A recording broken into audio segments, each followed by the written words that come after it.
Cameras are rolling. All cameras are Good rolling. morning. All right. That's it. That's all I've got in. I've got 3 good mornings and that's it. Okay. I trust you thought about the higher reaches of your ray charts. And today we're going to have a chance Elena is going to be presenting on the third ray monad. And you know, you notice the difference in the presentations, you know, on the subject, don't you? Because they really do evoke a very different quality. And then we'll have a chance, I'll try to give you an example of what one of these humongous ray charts can look like. And then you can construct your own based on one whole day of immersion in this. Now let's see. I'm sure that I'm going to see the back of Francis's head right in my face. I don't mind that really, but no, it's okay. I'll just sit here next to the view. This is fine. Can I sit here? Well, you're a pretty tall meditator. Yeah, you're good there. I noticed that yesterday. I'll stay. All right. So this is just going to be a little alignment before Elena gives us her perspective on the third ray monad. You know, the thing is, do you care about your monadic ray? You do care about that. Do you care intensely, or do you just care? Or don't you give them that? Does it care about us? Well, yeah, I mean, you know, there's no us and there's only it. So, I was just thinking about, you know, this obsession with the monadic ray is kind of interesting. I'm just stalling while people come in. It is really interesting because we want to get to the bottom of what you, or to the center of what you really are. You have to deal with that. Please do come in and join us. Okay. And, you know, like I said the other day, everything is the monad. There's nothing that's not monad. It's just a question of the degree of circumscription, the degree of confinement, the degree of confinement of that identification, potential, and of the consciousness. I mean, monad has soul, if you know what I mean. If you call it soul, consciousness, monad has soul. And I was just thinking last night, you know, we talk about this volatile essence going into the sea of fire and going into those 3 things, but look, a planetary logos or a solar logos has all kinds of vehicles on higher planes. Does it mean that going into the sea of fire that man should suddenly lose the potential of having any vehicles? There still will be the embedded monad in whatever new and subtler type of vehicle is used on these higher planes. So it won't just be, what can we call it, you know, it won't be a wipeout. You know, in other words, when the sea of fire equips the monad with something else, and then on the cosmic astral plane with something else, and the cosmic mental plane with something else. And always there is this embedded factor that we call pure being. It's deeply, so deeply embedded that you have to get rid of all of these vehicles in order to do it until the universe itself becomes your one vehicle, and then you get rid of that periodically forever. All right, and on that theme.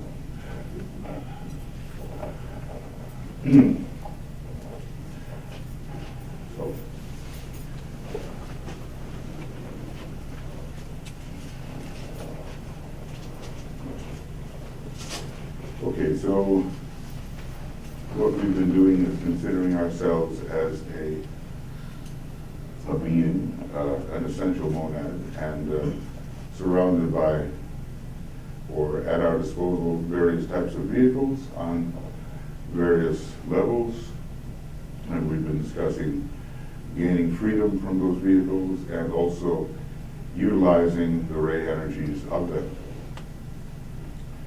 So this is just very, very quick because there's a lot to do this morning, and I actually feel the need to let us go earlier because the conference is starting tonight, the main conference, and we want to be totally stable about that.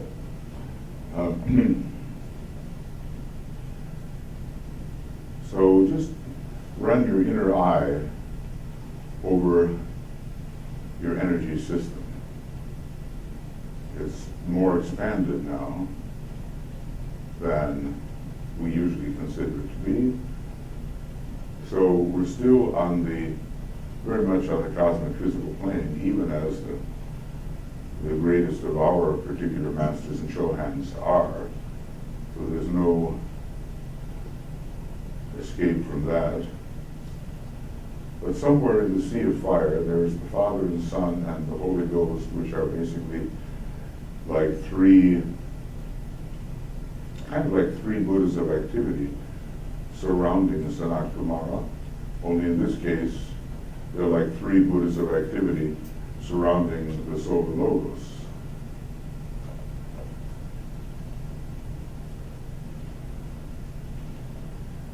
And who knows, usually there are three more, so we might get to six and nothing is said. But somewhere up there on the cosmic physical plane is our volatile essence, which is the essential electric spark, which is, for our purposes, pure being. And that's on the cosmic physical plane what we most essentially are. And it's a little out of reach for this extension that we have become, but we can conceptualize. And then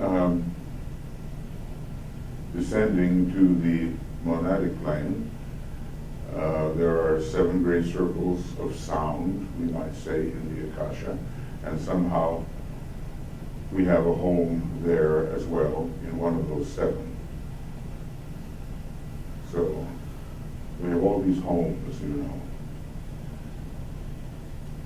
And then descending further into the area where the consciousness of the masters is always focused and where we might receive something, are the planes of the spiritual triad, Atma, Buddhi, Manas. And these vehicles which we will need, none of them is complete in our cases and are being developed on the basis of these triadal permanent atoms. So maybe the next thing we're going to be developing is the Buddhic vehicle, coordinating it, organizing it, etc. And there is here kind of a planetary extension of our consciousness. It's getting easier and easier to participate planetarily because of the advancements of technology. And on the higher levels of the monad, who knows, we may even begin to participate in a solar systemic sense if we were really there. Then, out of the cosmic etheric vehicle, we plunge further into the dense physical body of the Solar Logos. That's the lower 21 subplanes, he tells us.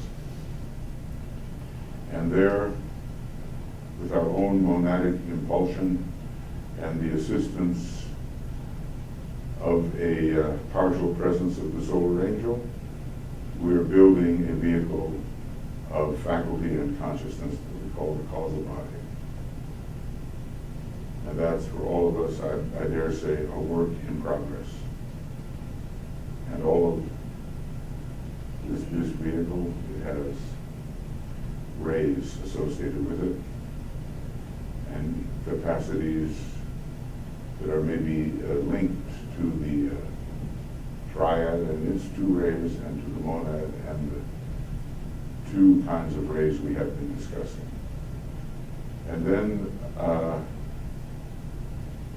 cyclically from the ego lotus causal body is generated a personality very much on the dense level of the planetary logos, and there will be ray characteristics according to the supervision of the solar angel, who decides basically what we need to round out and become more fulfilled according to a higher design. And so these rays we're more familiar with, and they deal with more concrete factors in our makeup. But it all starts, at least on the cosmic physical plane, with some kind of design, some kind of role we play, at this time anyway, within the expression of our planetary logos. There's a design there. It didn't start with the planetary logos, but we're in that. We're in the planetary logos, especially in his heart center, etheric heart center on the second subplane. And from another point of view, a still higher point of view, within his head center, which I think is all taking place in the sea of fire. Now, he has other chakras just like we do. We have astral chakras and we have mental chakras and so forth. So these vortices of force continue rising. So what we're trying to do here is get some kind of grasp about who we are or could be on the higher planes.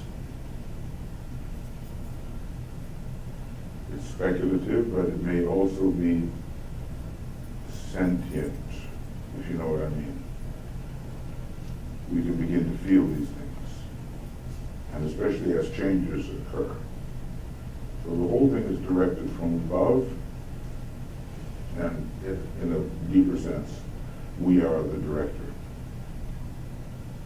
Remember the three terms: the director, the teacher, and the manipulator.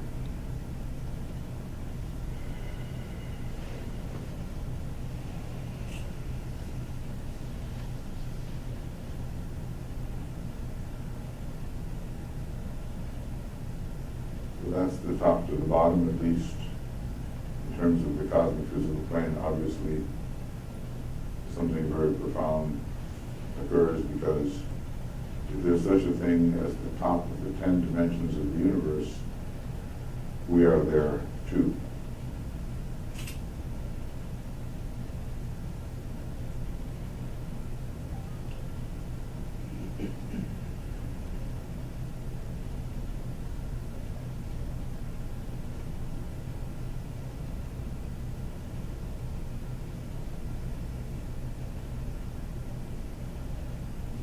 And so what we hope from this workshop is at least a cognitive sense of expanded participation in dimensions usually considered inaccessible or irrelevant to our present situation. And even if we just have the concept without all the feeling and impression that will come later, we have something.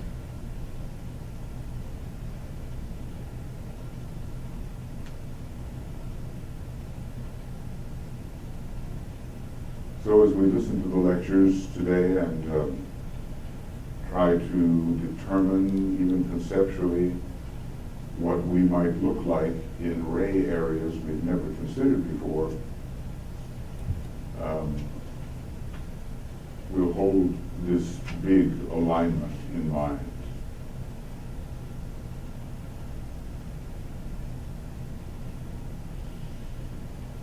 And of course, it can only grow as we begin to amalgamate with other units and form group beings and so forth in the future.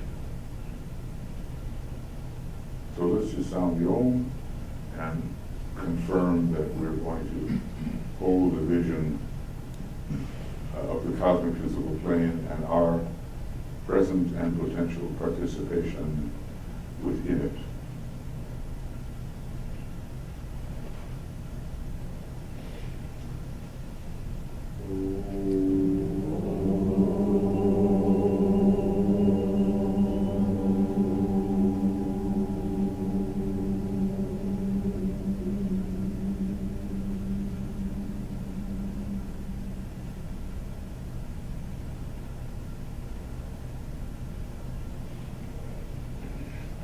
you. And I get very excited about this subject. I just think it has the tremendous potential to de-encapsulate us, if I can say. We're so crunched in our present conception of what we are.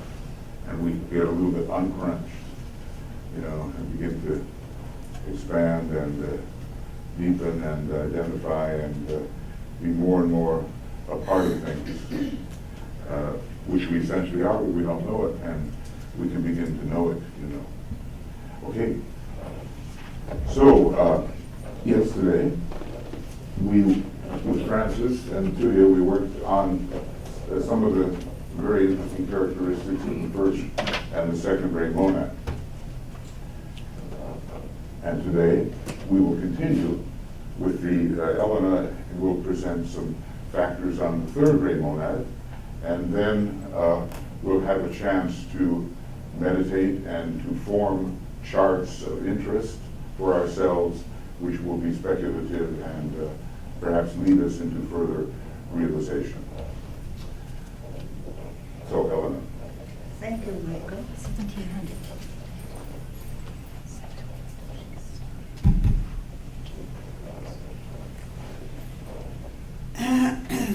Well, without any further ado, as I said, everything has been said, by Michael to prepare the talks on the first, second, and third ray monads. So I will share some of my many hypothetical ideas in this presentation, giving you some ideas what you should take with you, and some, from direct references, and to ponder on them. So, on the systemic monadic plane are found the human monads on the three primary major rays of aspect 1, 2, 3. And the third ray monads of activity are found on the third monadic subplane. And each of these rays has its 7 subrays, which correspond to all the 7 monadic subrays. Okay? So it means the third ray monad on the third monadic subplane has 7 subrays on the monadic plane. And it is through these 7 subrays we are reaching the primary monad. Okay? As a first road to it. It means it's a 3-1, 3-2, 3-4, 3-6, 3-5, 3-6, 3-7. All on the major monadic ray 3. It means we have a combination of 2 qualities with it, the 3 and the 7 subrays.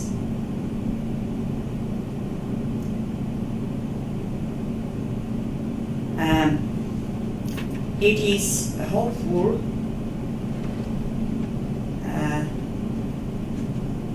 I would say that the secondary line on 9 division in the triad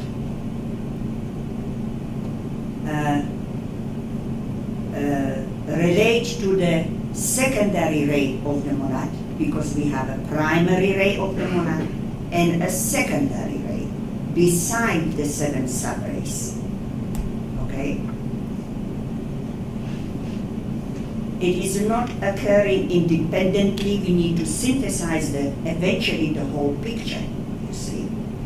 And this, which becomes, not so easy process, and we are still in a process of learning how to bring this about, okay? Because the primary ray of the monad has a primary triad focus, okay, which has already been discussed. And it appears that in relation, there is a relation between the secondary triad focus, the right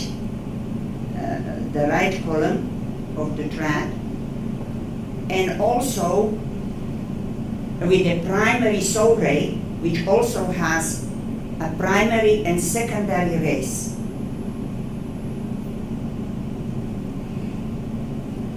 And maybe the secondary soul ray is a key to our true identity as on that level, which is merging with the identity of the monad through the triangle focus.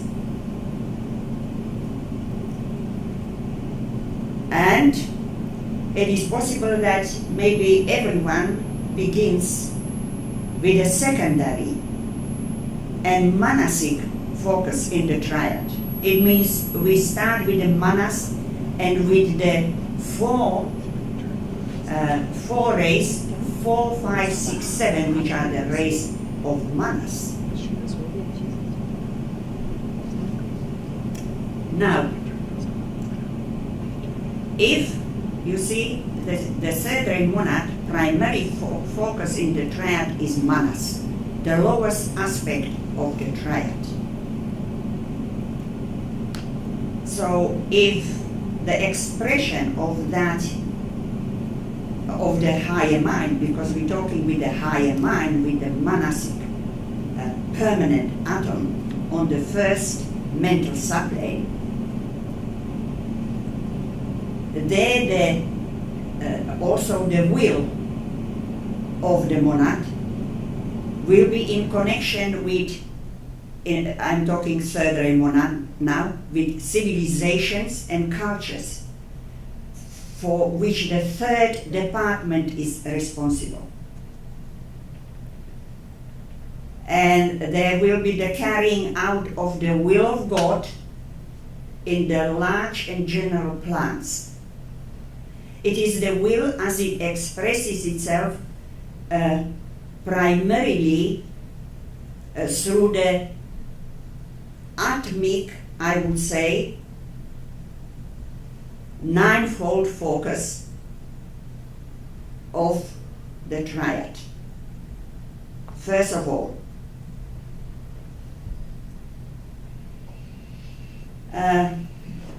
and it will function in relation to the races, nations, and the kingdoms in nature, and to great planetary arrangements at present unknown to us. Now, the will of the third ray monad is closely related to the will to evolution. Evolution beyond the form and consciousness as we know it.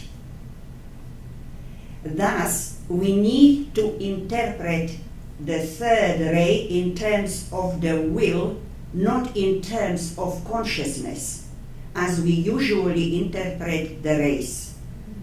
Okay? Now, the third ray will to evolve deals with that which develops sensory perception into knowledge, knowledge into wisdom, and wisdom into omniscience. And we all know that this process, particularly, it starts with the transmutation of knowledge into wisdom, which take the first 3 initiation to accomplish. Okay? And with the monad, we're going higher with this process.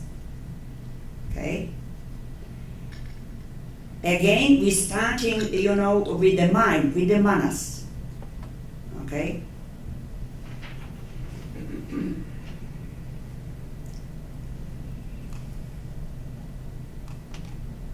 You know, my mouse is new one, it doesn't work.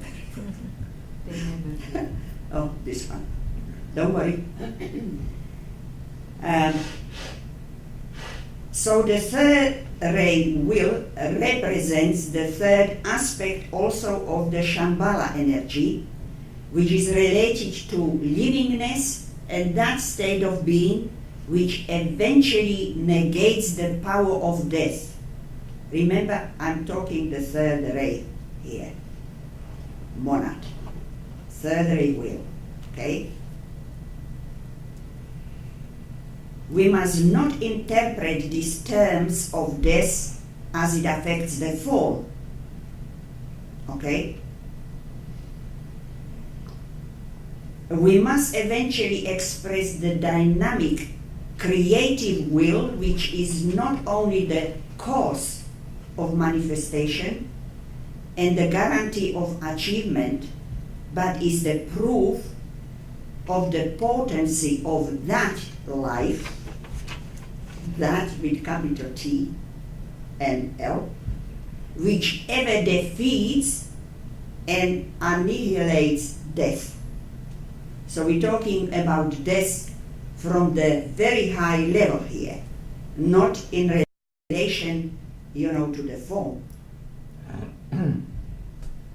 And the expression of the third ray monad through the third ray mind and the use of the will would be in connection, as I said, with the third department, carrying out the will of God in the larger context, larger plans. The nature of the will is not easy to define, and only the monad responds to its impact. Thus, only the third degree initiate is beginning to somehow grasp its nature.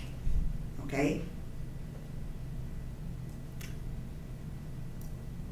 The realization of the third ray monad is of a kind of oneness through activity. It knows itself to be synthesis in action. So it experiences itself as wholeness in motion.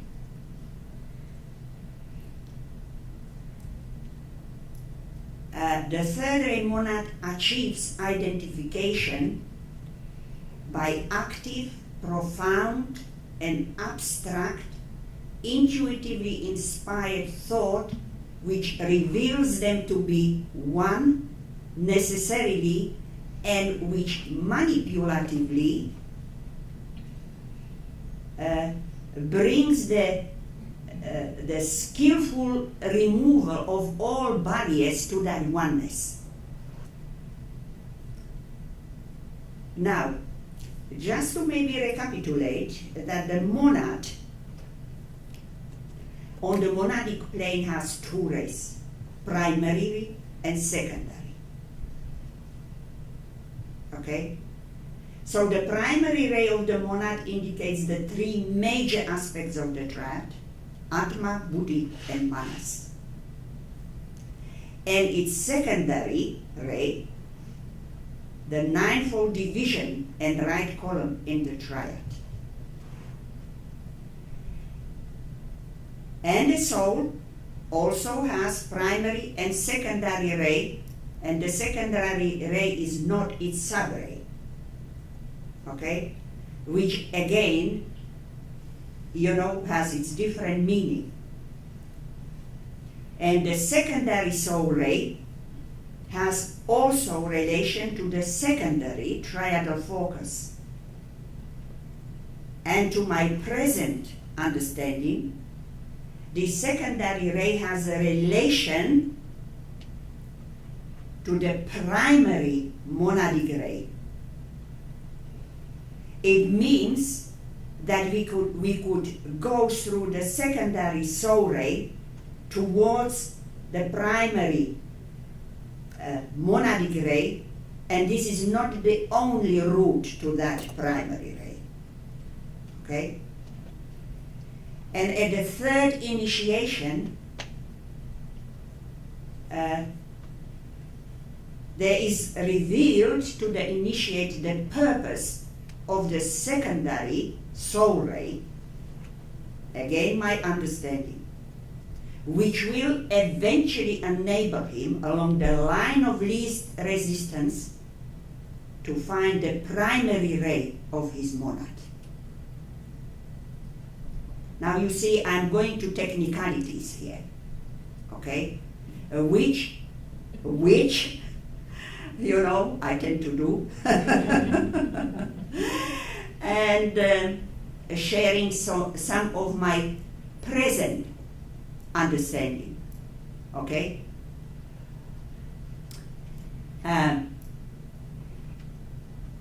As we already been told, the primary ray of the monad does not change and continues through the aeons, whatever that aeon means. And the primary ray of the soul changes from round to round, and in a more evolved souls, from race to race. Okay? So we have two different cycles here taking place, but they are all related. Everything is related to everything else. Can you repeat that? The The primary ray of the monad does not change, right? But the secondary ray of the soul changes from round, you know, the big rounds, and in more evolved souls, from race to race, because it's the round to round is a longer cycle. You mean race as a human race? Human. Oh, right. Yes. I was thinking race. No, race. Right. Because these cycles, one is larger and one is shorter.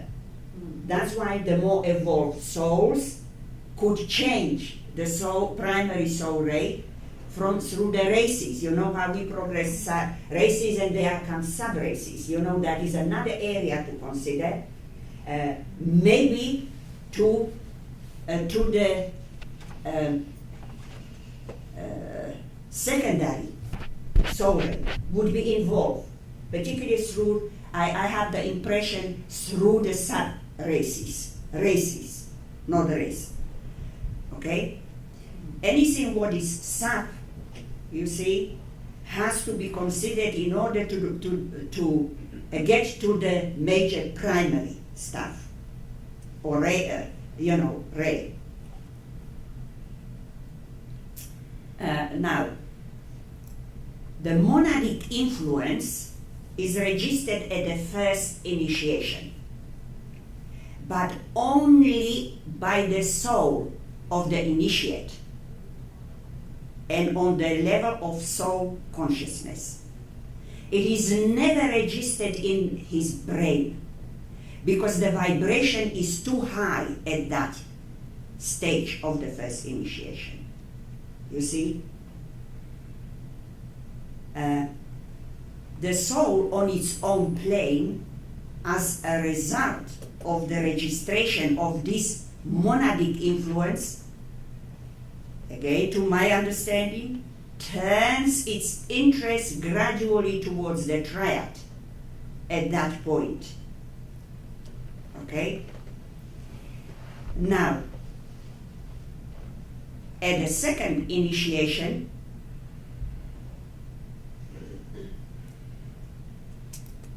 with some measure of the first conscious recognition and expression of the will, there is a constant reorientation of the soul towards the monad. Why? Because at the second initiation, there is the first conscious, somewhat conscious, not whole conscious, expression and recognition of the will. Okay? And so, the power of the monad is experienced by the initiate of the second degree, also now in his brain. not only by the soul on its own plane. You see?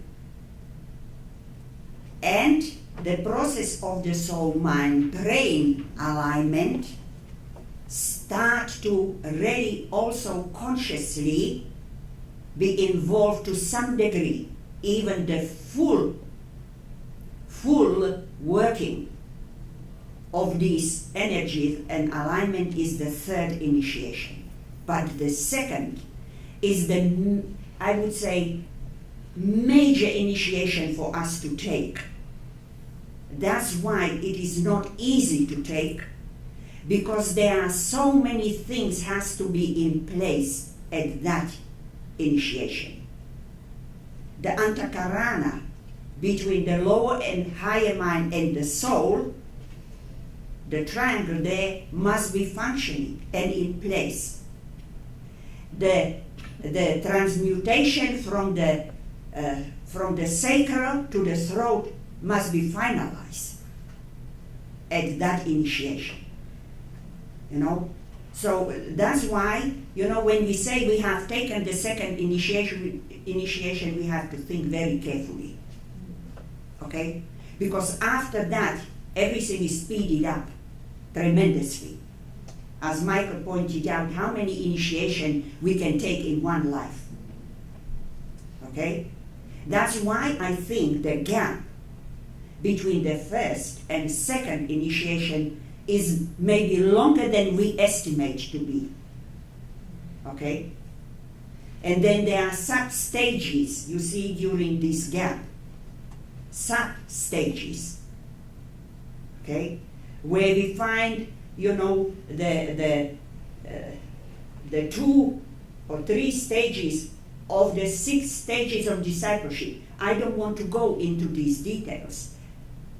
But, you know, they are very important through which we're going learning so much. Okay? And everybody has a different process and different speed.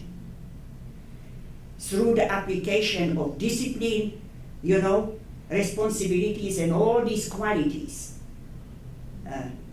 There are more than that, but you know, I'm just bringing some, because this is important in relation how we accessing the monad here. Okay? Through the initiatory process. Okay? You know, there is this word express at the second initiation. Okay? Which is looked at, from my understanding, from the, again, higher level of understanding that word.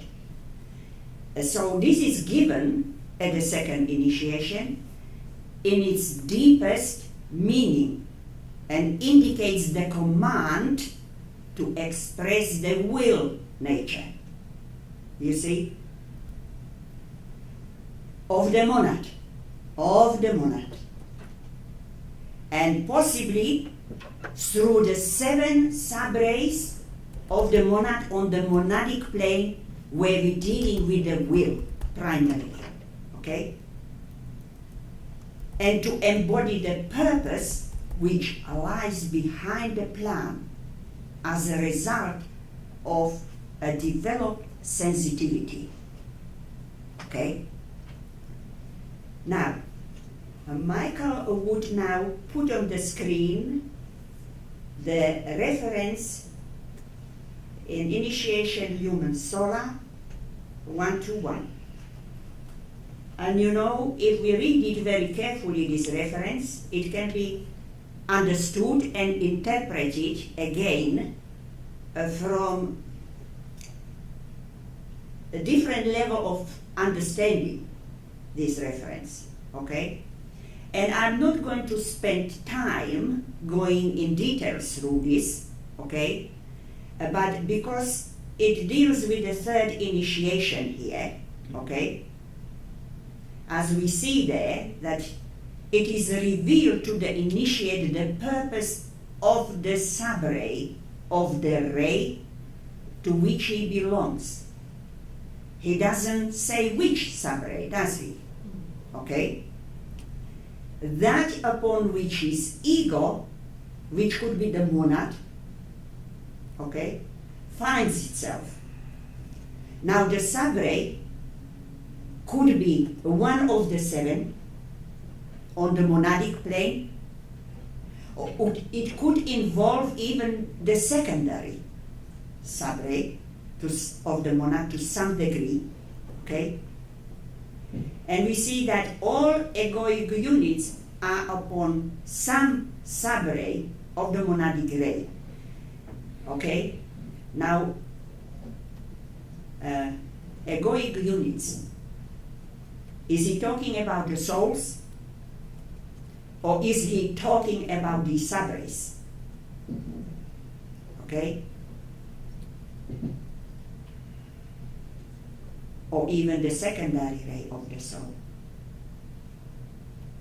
And this knowledge is conferred upon the initiate to enable him eventually to find for himself, as a line of least resistance, the ray of his monad. Now again, is it the secondary ray of the monad or the primary ray?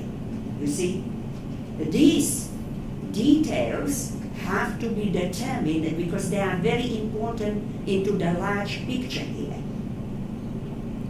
This subray bears upon its stream of energy many groups of egos, and he capitalized the E here. Is it a group souls? Or is it a group monads? Do we have group monads also? You see, this is a hint of it here. And the initiate is therefore made aware not only of his own egoic group, it means could be the soul group and its intelligent purpose, but of many other groups similarly composed. And the united energy is working towards a clearly defined goal, possibly related to the plan, okay? And knowing the purpose behind the plan, and the purpose is we going to the monad with that, okay? So this is, I thought, a very important reference to determine, these levels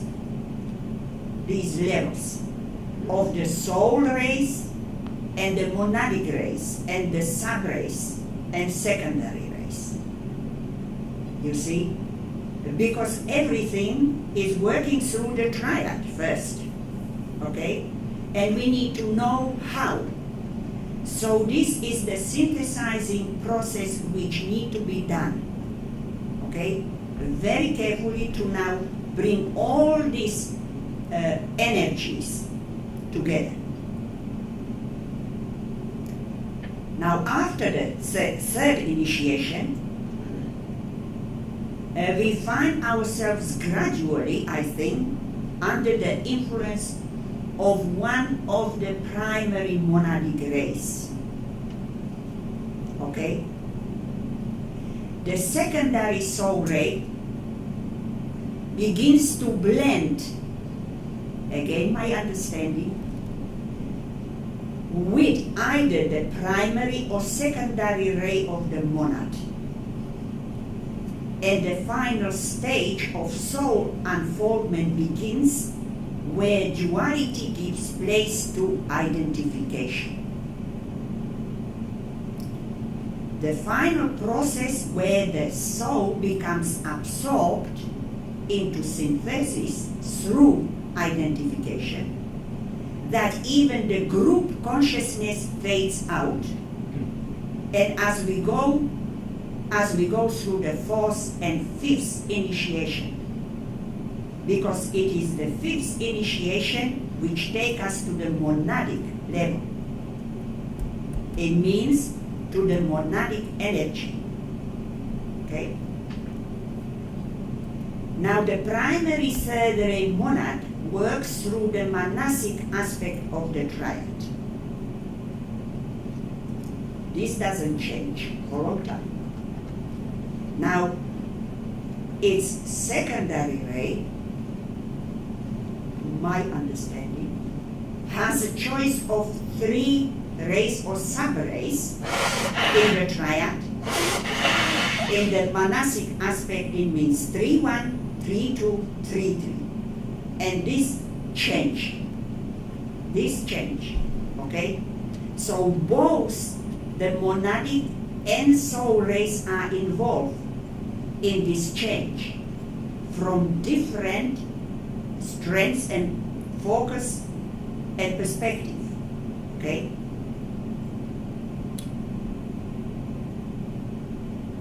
Now, I am giving some revolutionary ideas here, as Michael said. So, in a way, the monastic permanent atom, which represents the abstract mind and which I think is the brain of the soul. Because it is through the brain the higher energy of the triad is coming to the soul and from the soul to us. Through the mind to our brain. And it is the root, the monastic permanent atom, of the causal body of the soul. So it's the same ray as the primary ray of the soul, which is also the ray of all triadal permanent atoms. That's why the soul ray is the same as the triadal ray. Okay? Obviously, there are some other energies involving creating of the causal body, like the solar angels. Okay? And I'm not going to go into that. I'm just focusing on the manosphere, okay? Which is also the core, the monastic energy of the abstract, as we know, abstract mind is the core also of the energy building the causal body, okay? That's why the same ray in the triad. That's why I say everything is related to everything else, okay? And we will reach this dual focus within the soul triad after the third initiation, okay? Again, this is a process which is very individual, how quickly it is achieved. When we will work through the dual ray of the soul, which will be subsidiary to the dual ray within the spiritual triad and the dual ray of the monad. You see, I am bringing all this now sort of into synthetic picture. All this has necessarily also relation to the ashramic and sub-ashramic positions and responsibilities. It means we need to consider the entry into the center of the triad through the 12 pillars. Okay? And then each ashram has 7 sub-ashrams. And this is all related to this process. Okay?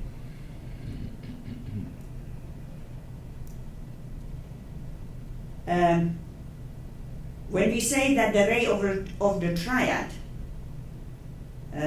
is the same as the ray of the causal body, it is at any one time either atmic, buddhic, or manasic. Okay? Which is further divided into the 9 sub-rays, we can call them, of the triad. Because each monad has 3 focal points, right? So,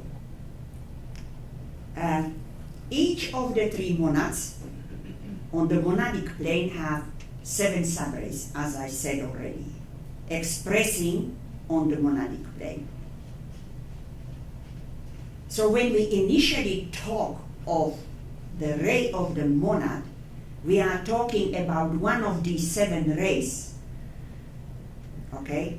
Thus we start to approach the monadic rays through the manasic aspect. That's why, my analogy I mentioned there between entering the 3rd kingdom through manas, the 5th kingdom, spiritual kingdom through manas, that we need to deal with the manas first, going up. It means the rays of the manasic aspect, which are 4, 5, 6, and 7. Okay?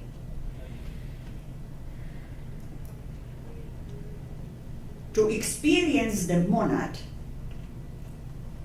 synthesis must be functioning for us in some measure. Synthesis, purpose, and will are the primary keywords, of the 7 rays on the monadic, 7 sub-rays on the monadic plane, as we are approaching the monad. Okay? And must be understood and interpreted on the basis of these attributes in relation to the primary ray of the monad. Okay? It means there would be combination always of 2 rays involved. And I will give some examples of that.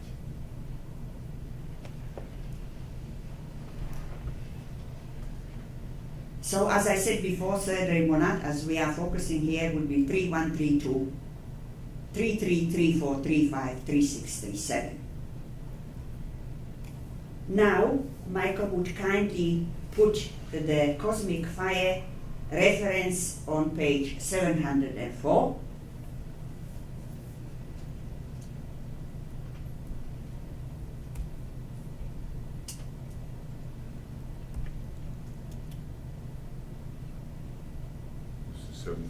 It disappeared. Just Yes, there. I've got Yes. it. I've got it.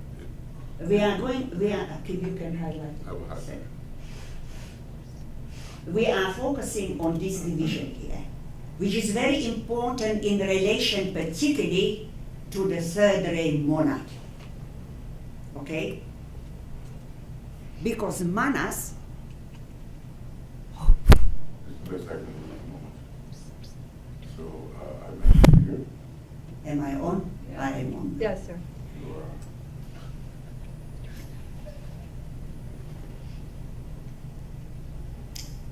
Okay. Manas is the synthesis of 5 rays. The 4 minor rays or rays of attribute, 4, 5, 6, 7, which are synthesized by the 3rd ray of aspect.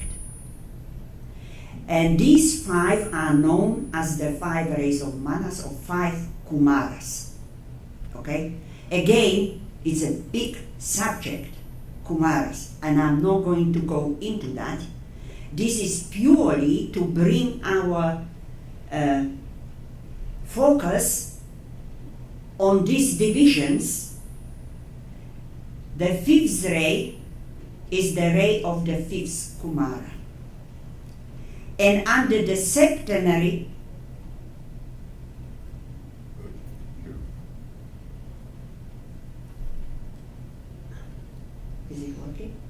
Press the red. I am. Go. Voice when you're shooting yourself. Sorry. Careful. Sorry. Under the septenary enumeration here, you see, it holds the 5th place, the 5th kumara. Okay? But under the 5-fold division, you see where the 5th kumara is? It is the Lord of the 7th ray. Okay? Now,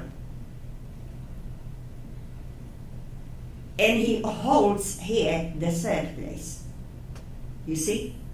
We have this relation between 5 and 3. And they are the primary mental race. That's why I'm bringing this into our attention here, okay?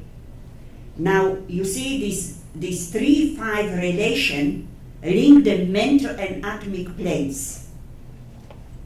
The atomic planes is the higher aspect of the abstract mind or manas, and third ray monad works through the higher mind, okay? Which is the lowest aspect of the triad, okay? So, for me, could I have it back? Thank you.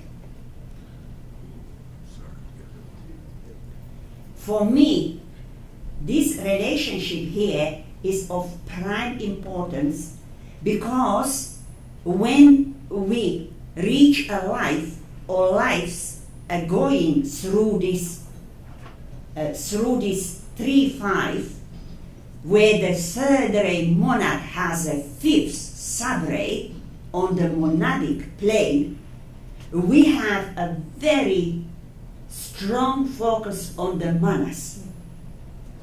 And that's why I'm basically bringing this up, okay?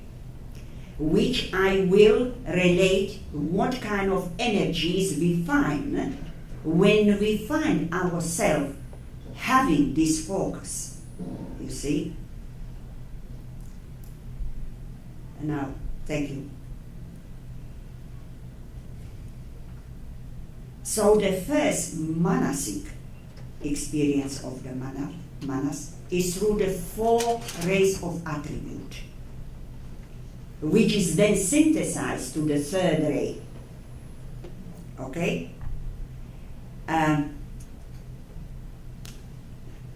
So when the mind is developed and functioning, it opens the connection to the third ray of aspect as the synthesizing energy of the 4 rays of attribute.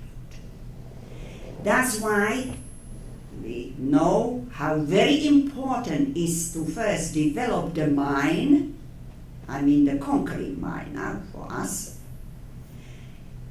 focus it on the mental plane, stabilize it there, and that's why we are working from the 4th mental subplane, where we create the point of tension when we are going to the triad and projecting from there.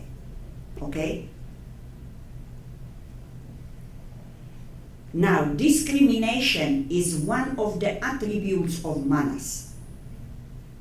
And we have a number of levels of discrimination, from the lowest to the highest also.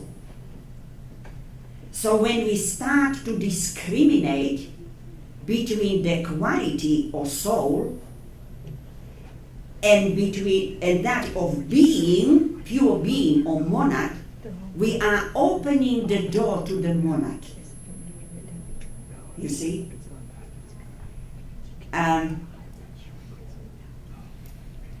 The monads on the third ray are adept at abstraction, as you know, abstract mind here, through the mind, and they develop capacity for abstraction contributes to their impersonality.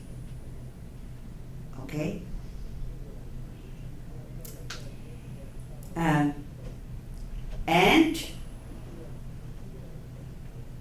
also the third ray monad achieves impersonality and abstraction by entering into the mind of God, thus start to align with the God's mind, thinking the thoughts along that line.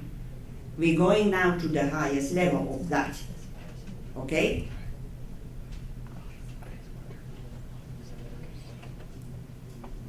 Now, a subray is a modifying influence of the primary rays upon which it stands as a subray. Okay? Whose influence is intensified. You know, the primary rays upon which the subray is automatically become stronger. okay?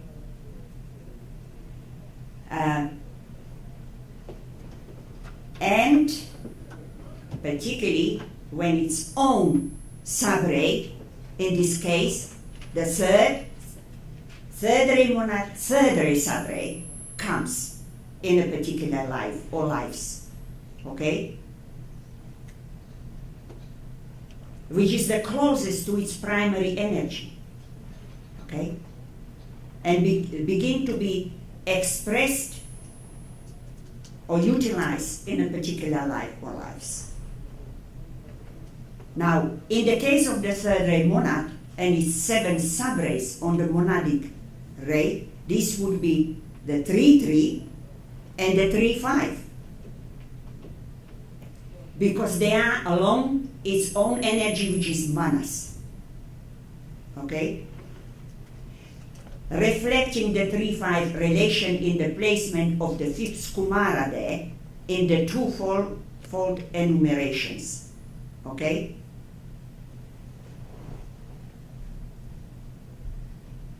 Now, I will give you some examples here of this relationship between the third ray monad and its subrays on a monadic plane, okay? Starting with the 3-3, as I'm mentioning it here, even I should go from the 3-1, which I will later bring. We would emphasize here also the third ray personality of our planetary logos. You know our Earth is non-sacred planet, okay? And it does not function or utilize its monadic ray yet, right? Not yet. Okay.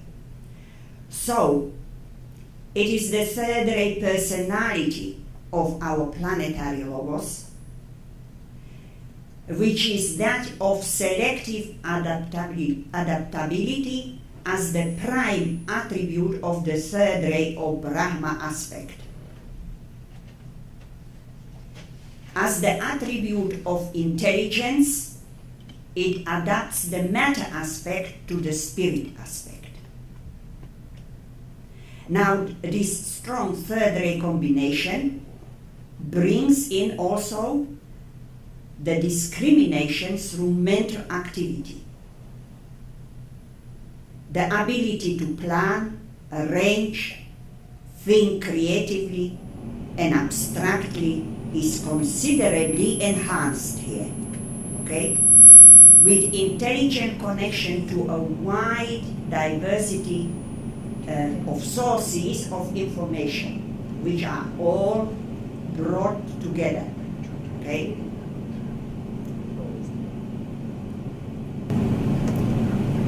Now, this one I added at the last moment here, so I don't know.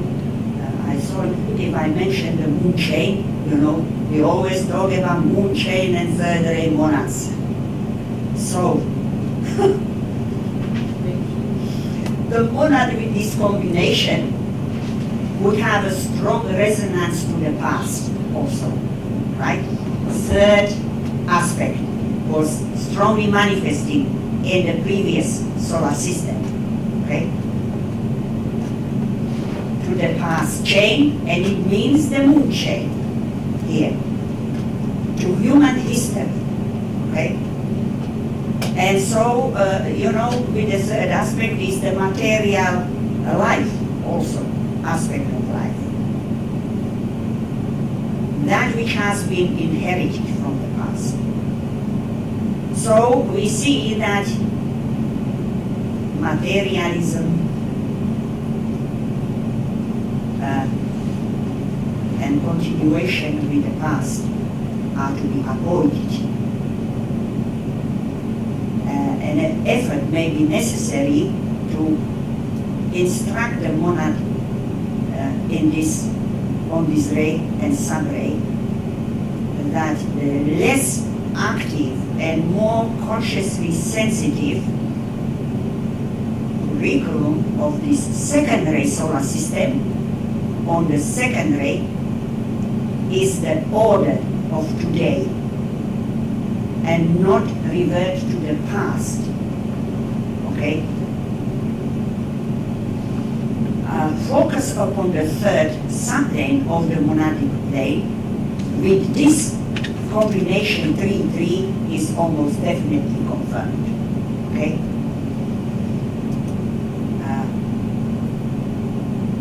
When the monad has this combination of energies like that, okay? Third monadic subplane with a third subplane, okay? This is what I'm saying.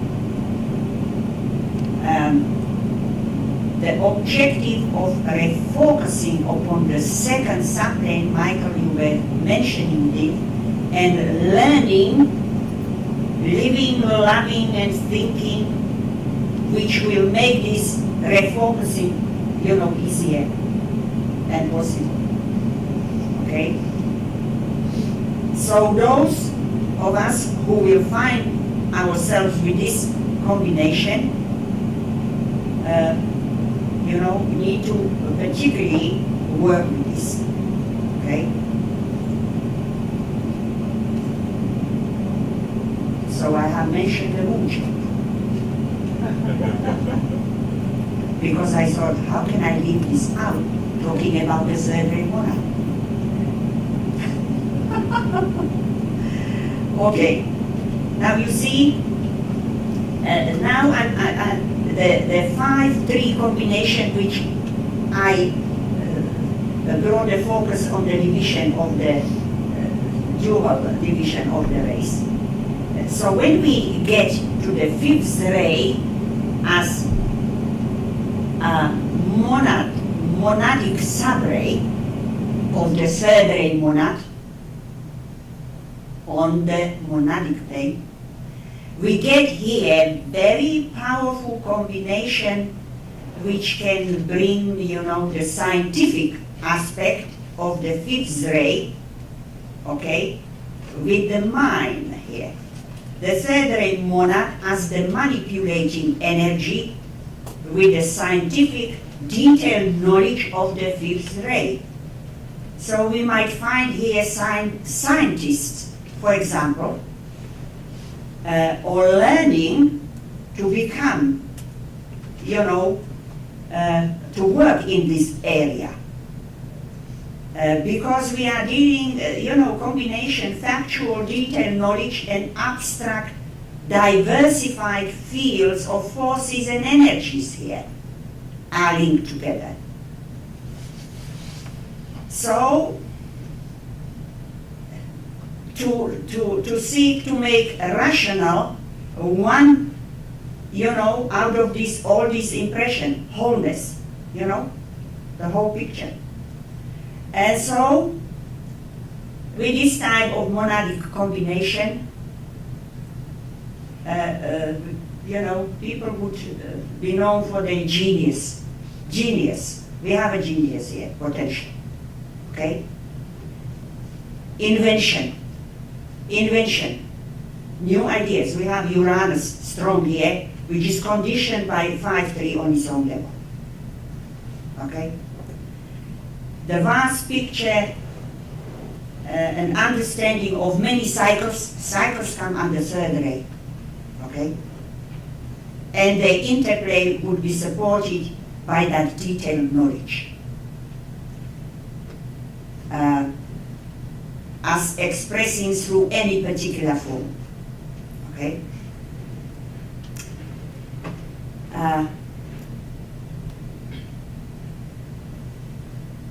And I should mention that, through the fifth monadic subray, Michael is looking at the watch already. You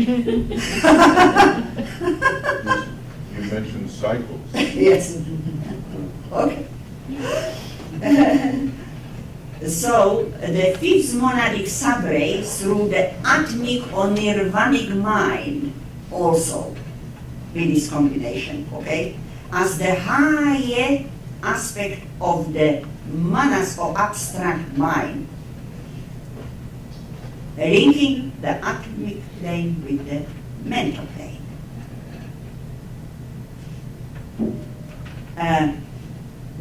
The fifth ray brings in the dimensions of the concrete and soul mind, or son of mind also, upon the mental plane, because we're dealing with the cause of body related to that manas there, okay? So giving the monad access to wide sources, and this would be one of them. Also, I see the reflection of the third subplane of the atomic plane, where we find all knowledge, the quality of all knowledge. Okay, that is another reflection here. Now, I would imagine that these 3-3 or 3-5 combinations in relation to the third ray monad would be more intensive and progressing in these manasic, lower and higher energies of that, as I mentioned, than the other sub-rays of the monad, of the third ray monad. And that would apply for the other two, first ray and second ray monads, when there is alignment of these same or rays or sub-rays. You see, we would have same principle applicated there. It means through this life or lives, we would probably make a big jump forward in that particular energy, expression of it. Now, I'm coming slowly to the end, but not quite. Because I would like to give some few ideas. If the first ray is the monadic sub-ray of the third ray monad, we have 1-3 energies coming together. And where we would have the manipulative third ray energy modified by the destructive power of the first ray. Okay? So the destructive aspect of the first ray makes the initiate with this combination, excellent at the destruction of illusion.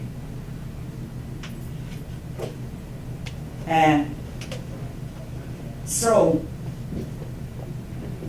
added purpose or purposefulness joins the acute third ray intelligence here. And the method of achieving synthesis would be assertion of the first principles from God's comprehensive thought, which grasp with great acuity the whole picture. That's why I mentioned there, thinking this along the same line, the third ray monad, as the mind of God. Okay? Method of liberation into the life of the spirit would involve detachment from a lesser and limiting thought and going directly and deeply into the mind of God.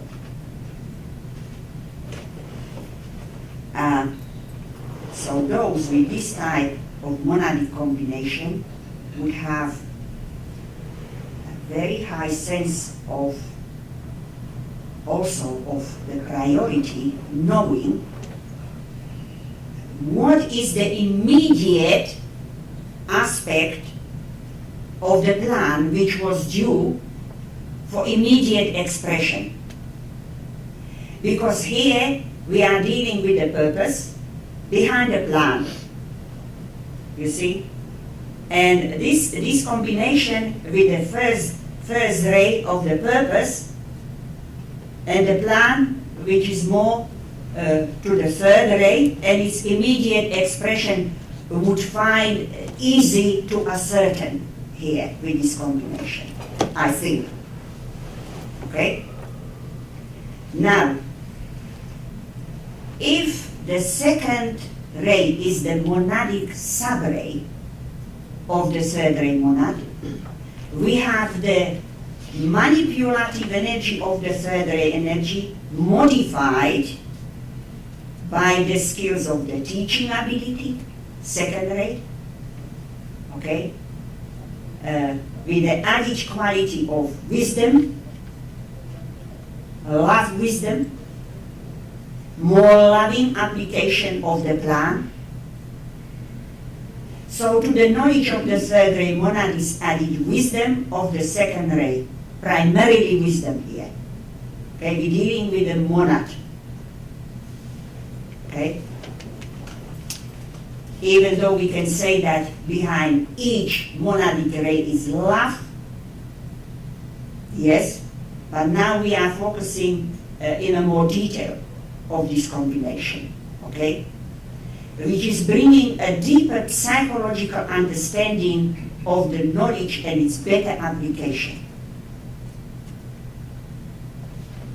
Well, I'm going to skip one thing here, which I don't want to divert now.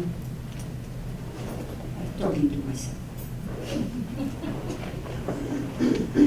Synthesis would be achieved through inclusion of the many parts of the whole picture here with this combination. Okay? We're talking through three now, right? And which brings really more, I would say, using correct understanding or infallible understanding of the reasons why these many must be one. Okay?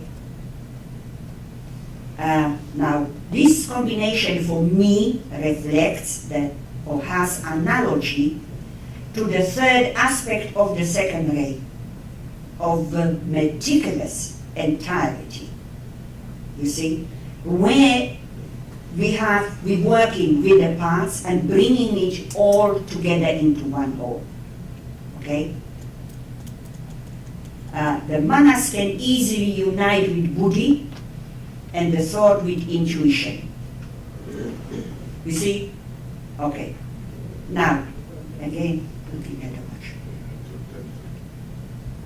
11 minutes. Okay. I will try to go through this very fast now.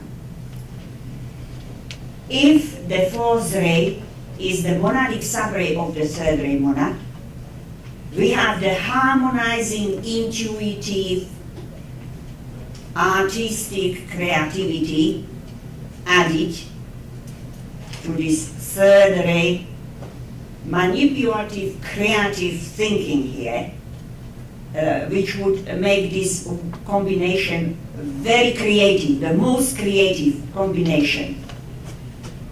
Okay? Where synthesis would be achieved through some of these, I picked from your thoughts, Michael, telepathically now.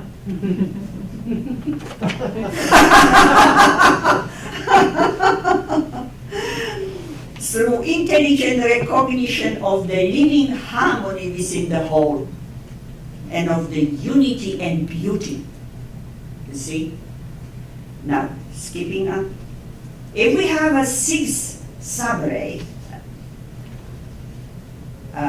monadic subray of the third ray monad, the devotion of the sixth ray is added again to the planning, creative thinking, manipulative energy, and the abstract thought and abstract idealism, you see, towards idealization of the abstract energy, of the abstract thought thinking. Capacity of inspiration for great ideas and to inspire others in the quest, which reminds me of Sagittarian, quest with the 6 rays through there. In relation, which I would mention, okay. Inspire others in the quest for comprehensive mental understanding. Because the idea and the ideal are bringing into unity here through these 2 rays. Okay? Now, these rays are active, as we know, at the sixth initiation. And the 3rd ray also rules the 6th initiation. So we see we have also by the numbers relation here to that initiation. And we have the correlation of the 6th or monadic plane counting from below, the plane of the monad,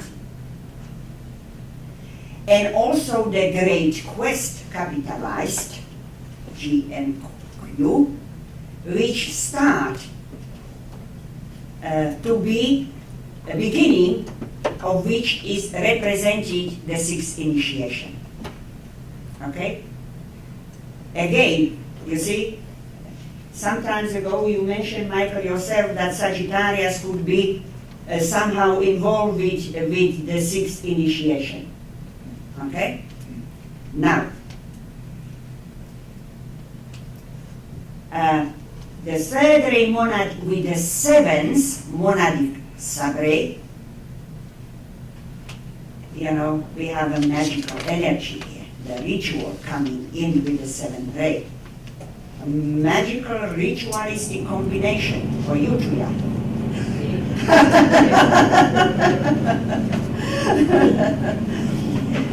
You know, it brings the capacity, you know, to regulate, control all the forces,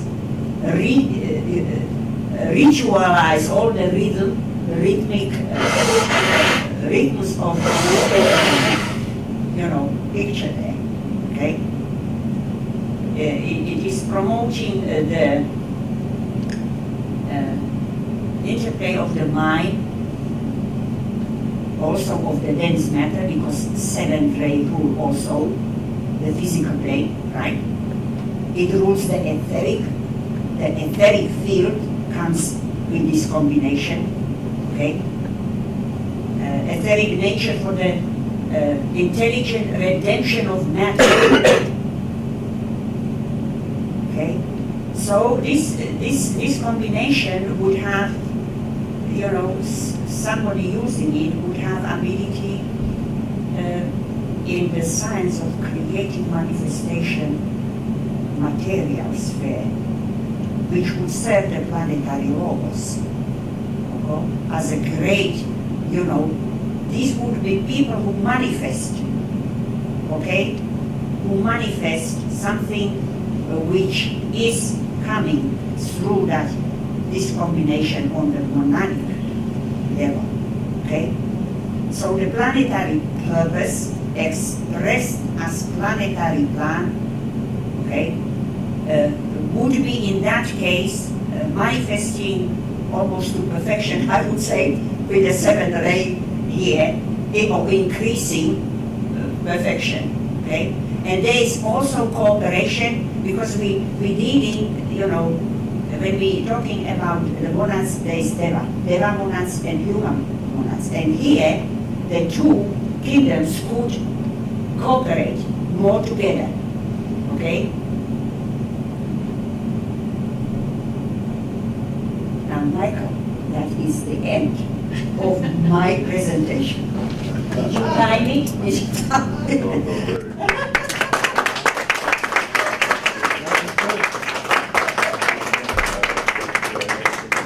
No, very good.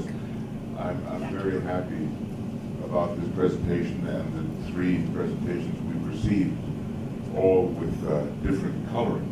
Yes. You know, you can tell the rays of the individuals as they present, you know, on their particular subjects. I'm not saying that Francis is a first-ray monad, unless overnight he's decided that that is the case. But By the way, I consider myself certainly not. Can you doubt it? And that's going to be very interesting, and that's what we're going to try to have a chance to assess in the next couple of hours or so. I mean, yes, we're going to do that. It'll all come. And I tell you what, we're not going to go any further than 2 o'clock this afternoon or 12:30 this afternoon, because there's so much to prepare for the main conference. But I think we've gotten a very fine presentation of the monadic possibilities of the major rays. Now, I have this book that I wrote long ago, and I forget when, maybe 2004, whatever, where 21 combinations are set forth. And you may, from reading that, and also here listening to what Elena has said. I'm ready. Okay. You may get a start on your own combination. You see what I mean? In other words, our assumption here is that these high considerations are not irrelevant. Otherwise, why would DK bother to give them to us? You know, he turned us in the right direction.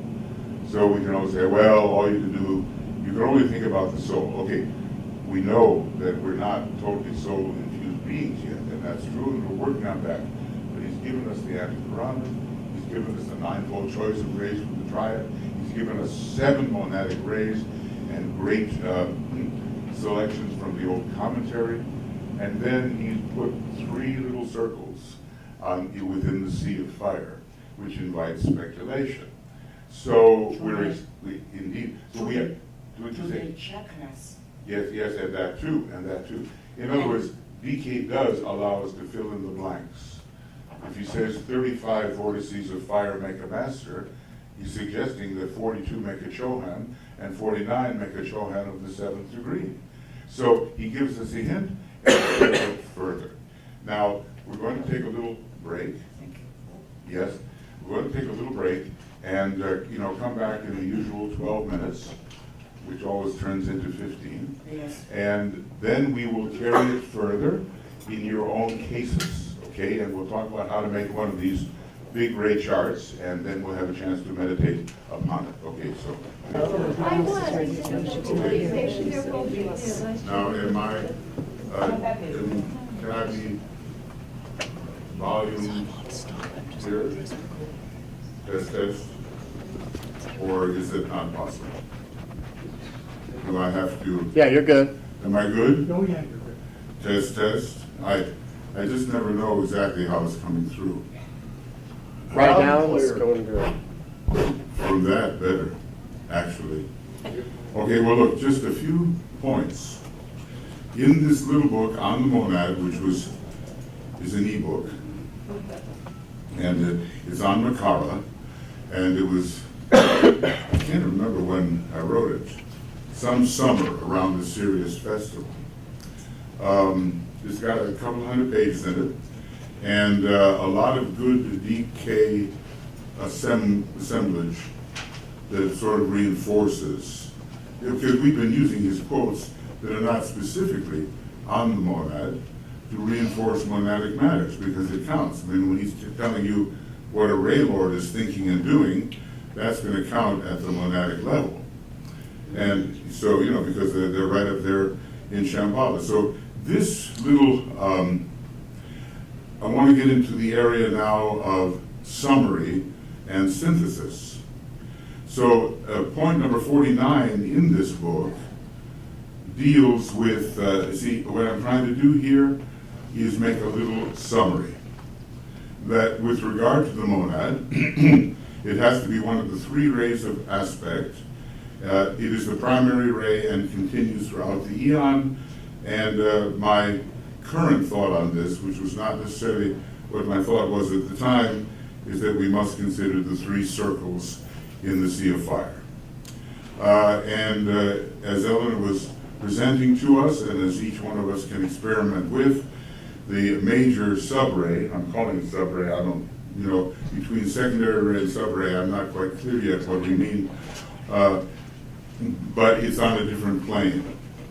The 7 monadic rays are on a different plane than the 3 major monadic rays, right? So I'm calling it a subray. It can be any of the 7 rays. It can change according to the needs of the greater ashram or as part of the evolutionary process. So it may be that when we start our incarnations way up there in an area where we cannot, as animal man, touch anything, only the first 4 rays of the monad are possibilities, just as only 4 rays of the soul are possibilities, and just as in the triad it has to be a monastic focus, because we're not to the point yet where buddhi or atma can take over. And just as when you go down into the soul, it has to be one of 4 rays only. 4, 5, 6, 7, and just as you go into the personality, whatever the personality is at that point, because that's another question, isn't it? Does one have a personality when one is a primitive type? You have, I think, the latent possibility. You don't actually have a personality. But basically, around the mental unit comes this 4, 5, 6, 7 again, as a possibility. Now, once the personality begins to coalesce, we definitely have a 4th, 5th, 6th, or 7th ray personality. Okay, so I'm just saying this is a summary sheet, okay? And then I'll give you an example. Now we're going to go into the spiritual triad. The major triad, I'm changing this book as I go. That's the nice thing about ebooks. And I'm happy to send you a copy, or you can look on Makara and get the old one. But I've got some new ideas about it, based on what we've been doing and so forth. The major emphasis, either atmic, buddhic, or monastic, will depend upon the major monadic ray. A major monadic ray, which is the first, will reflect in atma, the second in buddhi, and the third in manas. This has been said, because the major ray of the monad does not change except maybe once in an eon. Maybe they all go towards synthesis, and are eventually absorbed. The major triadal emphasis will not change in one cycle of lives.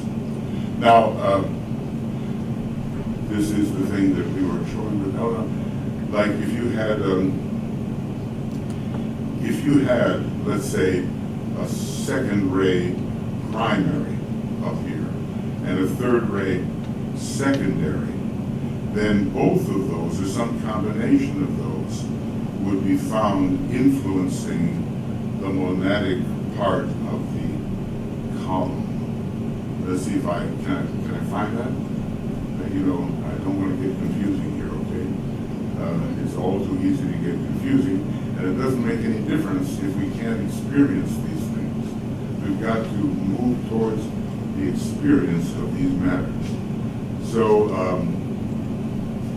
okay, so I'm just going to try to have handy this 9-fold thing. In other words, when the major ray makes its impact in the left-hand column, because you're either ray 1, 2, or 3, it's going to take along with it something of the secondary monadic ray with which it is endowed.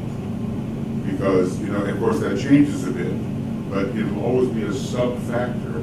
And the secondary monadic ray, I wouldn't say is a big changing ray.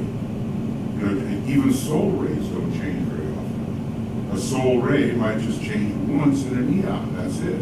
Or that has to be explored, what you said earlier, and DK said they change once per root race maybe, like for the Christ. Maybe when he was Lemurian, he had a 6th ray soul. When he was Atlantean, we know he had a 4th ray soul, we're told. And when he became Aryan, probably a 2nd ray soul. So I think that's the maximum amount of changes you're going to get.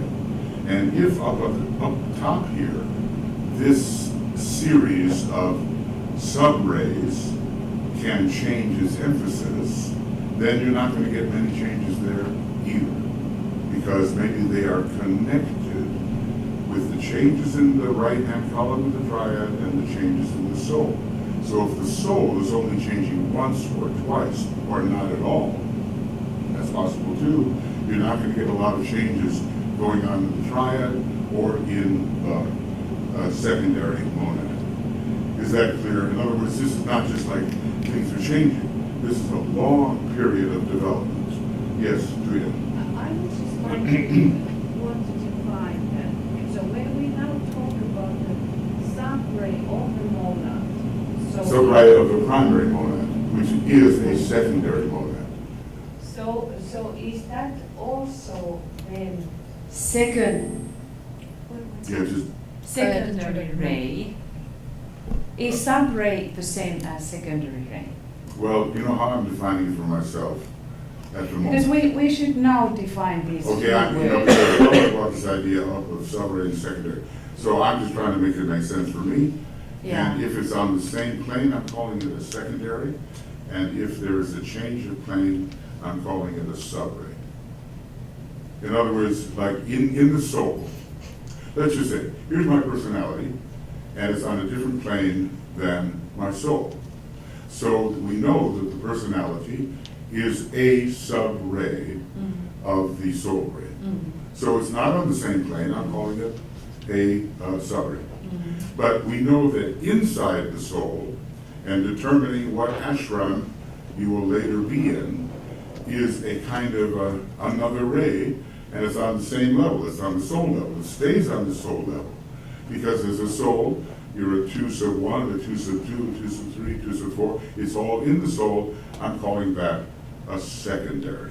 Like for instance, in my own case, I'm kind of 2 with a third ray emphasis, I think like DK, and that's a secondary ray 3. So it's a ray 2 soul with a secondary ray 3. Of course, I'm not particular about that. I could call it a sub-ray, but just to keep things really, really straight, if it stays on the same plane, we can call it secondary. If it changes planes, we can call it sub. So then when we change, if we change the ray of the soul, we all start with the 4 4, 5, 6, 7. under manas, Yeah, millions of years. right. So this is a very strong makeup within ourselves. Absolutely. So the change of the sub-ray of the monad, is that happening at the same time? Yes, I think so. Mm. That's a theory. That up here, 4, 5, 6, or 7 in the monad, now not necessarily, remember, the masters have flexibility By according- their need. It By the could- need. Yeah. Yeah. In other words, look at St. Paul again. He's a good example. He obviously went through some kind of, in his soul nature, he went through a change from a 6-ray fanatic to a 2nd-ray lover. Because he wrote them in Corinthians, the most wonderful thing about love, which Tuija read the other day, okay? That doesn't mean that in his monadic level, or this, where is this? Okay, that doesn't mean that on this level, he also changed to 2. No, because he had to do this work on ray 5. So that can be different than what's occurring down here. And essentially, he's ray 1, according to DK's hints. And he acted like it, you know, he did. So 1, 5, 6. Yeah, exactly. So the 1, 5 is here, and then down here is a change to Buddhi, and he even works with Buddhi now. DK says that, right? Mm-hmm. That he, in all of his students, he attempts to promote the Buddhi, and he's training psychics. So there is a combination of Buddhi and science together. See? So now he's in this Buddhic level when it comes to the triadal nature, but probably, you know, those things get absorbed, and probably the main thing, these are just secondary matters now, and the main thing is the 1, 5. You know, because I was thinking that the soul ray, and if we change somewhere there in the first initiation. For ray 1 or 2, but ray 3. Oh, that change. can be, that's right. When you become an intelligent human being, you can change to the third ray before the first initiation. And that's like intelligent humanity today. A lot of them with the third ray soul, where'd they come from? They had to have been either a 4 soul or a 6 soul to change to the third ray, which is wild because you kind of wonder why not ray 5. So he does connect ray 5 with ray 3 at the end of Esoteric Psychology 1, that section on the rays, and you begin to think, why not?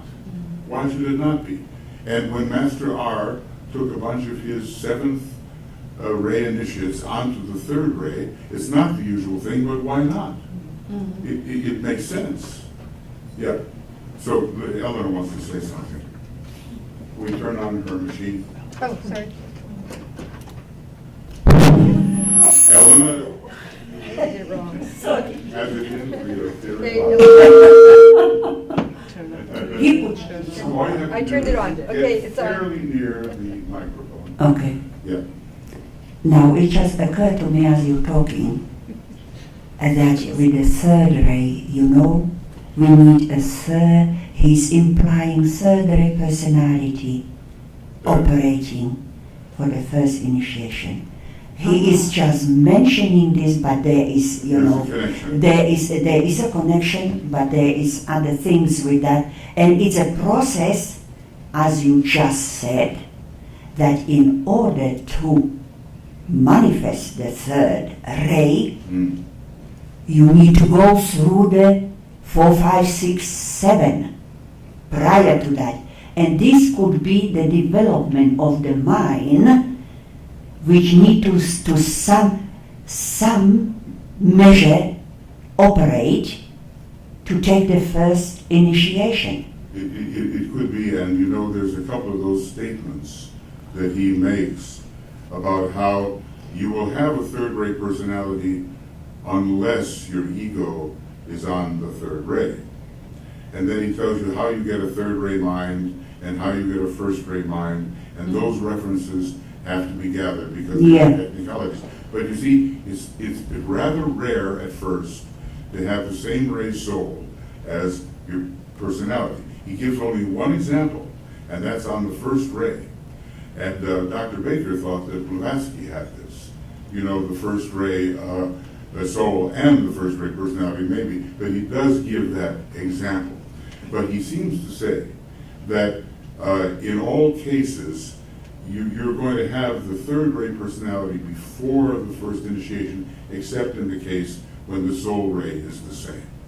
So basically what I've seen is that you can be an advanced human being and change to a third ray soul. It doesn't necessarily mean that your causal body focus moves up to the second subplane. That's more along the initiatory period. And if you're a first ray soul or becoming such, or a second ray soul or becoming such, that causal body is going to move up to the second subplane around the time of the first initiation in that period. Yeah. So look, these are technicalities which DK knows.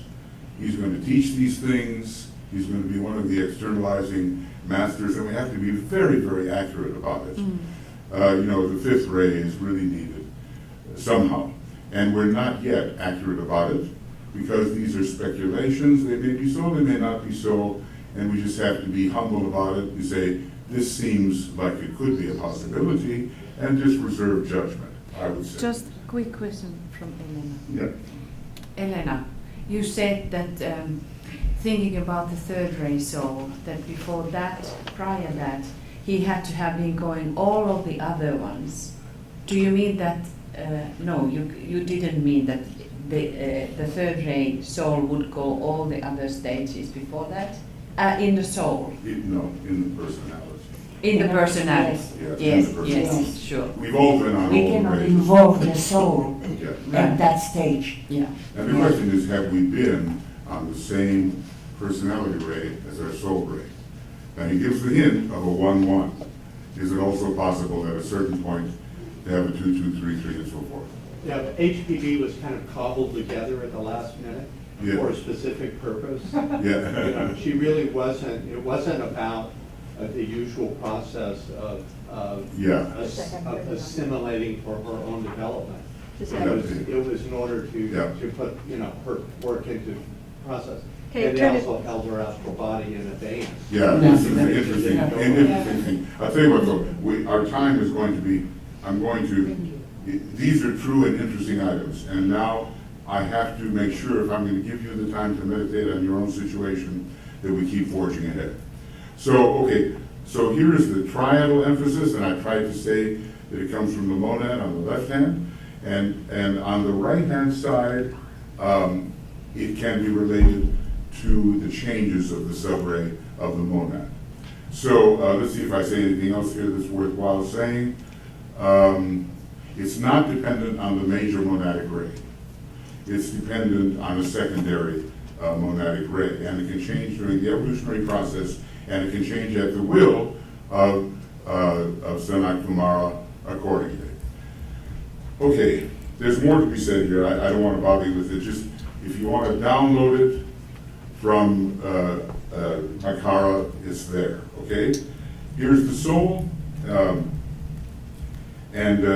Someone brought this up earlier. This is the ray of the soul's group, and presumably the ray which qualifies the major ashram to which the soul belongs. It can be any one of the 7 rays. This ray necessarily changes during the course of evolution at least once, and perhaps more frequently, or I should add, or it doesn't change. Okay, the major soul ray.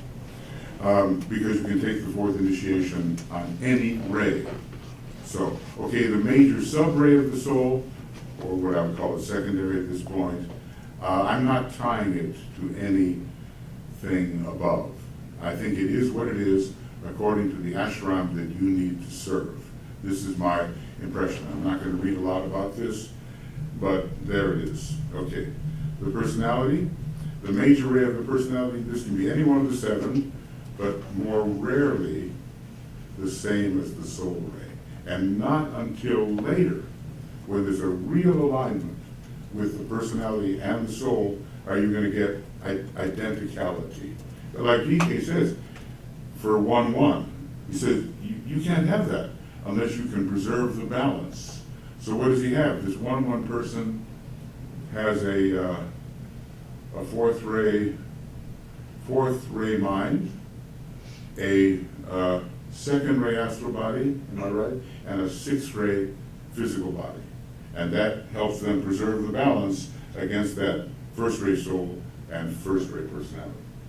Yeah, go ahead. Go ahead. You can just leave her on. Oh, I'm sorry. It'll be easier. We won't waste any time. Okay. Okay, go ahead. Hello? You're there. Go ahead. It is my present understanding that in order to have the same ray, soul, and personality will come after passing the temptations Okay, that's interesting. as a guiding line. And here's a good reason why. Because if you don't pass the temptations and you have a double emphasis, you could go off the rails in that particular area. The world, the flesh, of the devil. So, the double ray 1, you go to the devil. Double ray 2, you go to the flesh. Double ray 3, you go to the world. So that's an interesting thought. That is an interesting thought. Okay, all I'm really trying to tell you is that this is here. Is there a sub-ray to the personality as a whole? We could hypothesize that there might be, and we might tie it in with your sun sign. Maybe. Now, in other words, on the personality level, we have planetary rulers of the sun sign, okay? Like in my own case, the case of Aries, ray 6 Mars, ray 4 Mercury. I have a lot of that as I have this ray 6 thing as a sub-ray in the personality. I feel I do. So you can look to your sun sign and see what quality it provides to your personality along with the ray of the first planet, let's say, particularly, because it is the exoteric ruler and the personality is exoteric.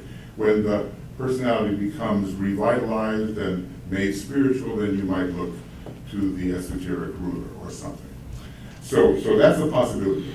And I'll demonstrate this in just a minute. The ray of the lower mind, Alice Bailey says it can be any one of the 7, but she might have just been saying that. I don't know. We know what DK's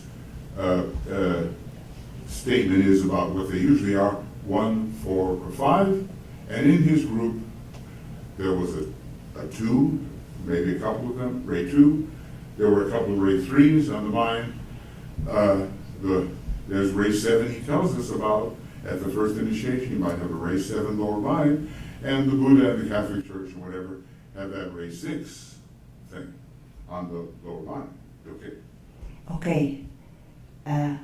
When there is an other ray, then the rays which supposed to be on that level, it happens only with the aspiring disciple whose soul chooses that different ray on that level, but only for purposes of service where that energy is needed, Yes.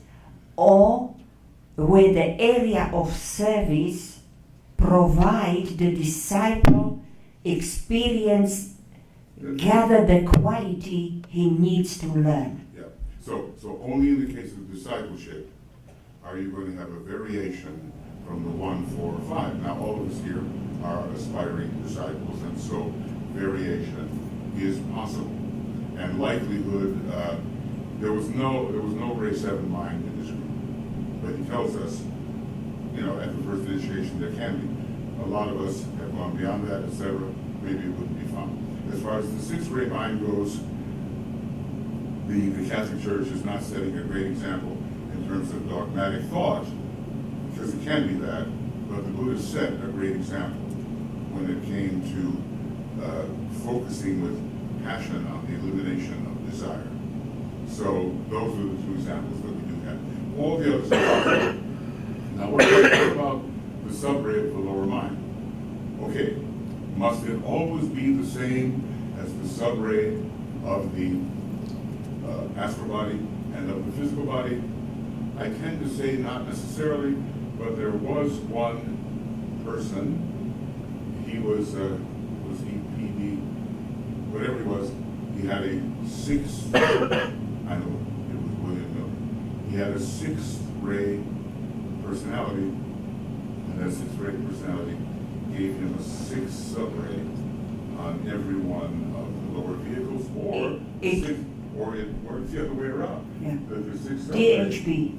What, DHB, it was we have the only reference where he speaks. Yeah. And he was preparing for the 3rd initiation where the soul power was so strong to make it possible that each 6 ray sub-rays was strong enough to give him the 6 ray personality. Yeah. So Something of that nature.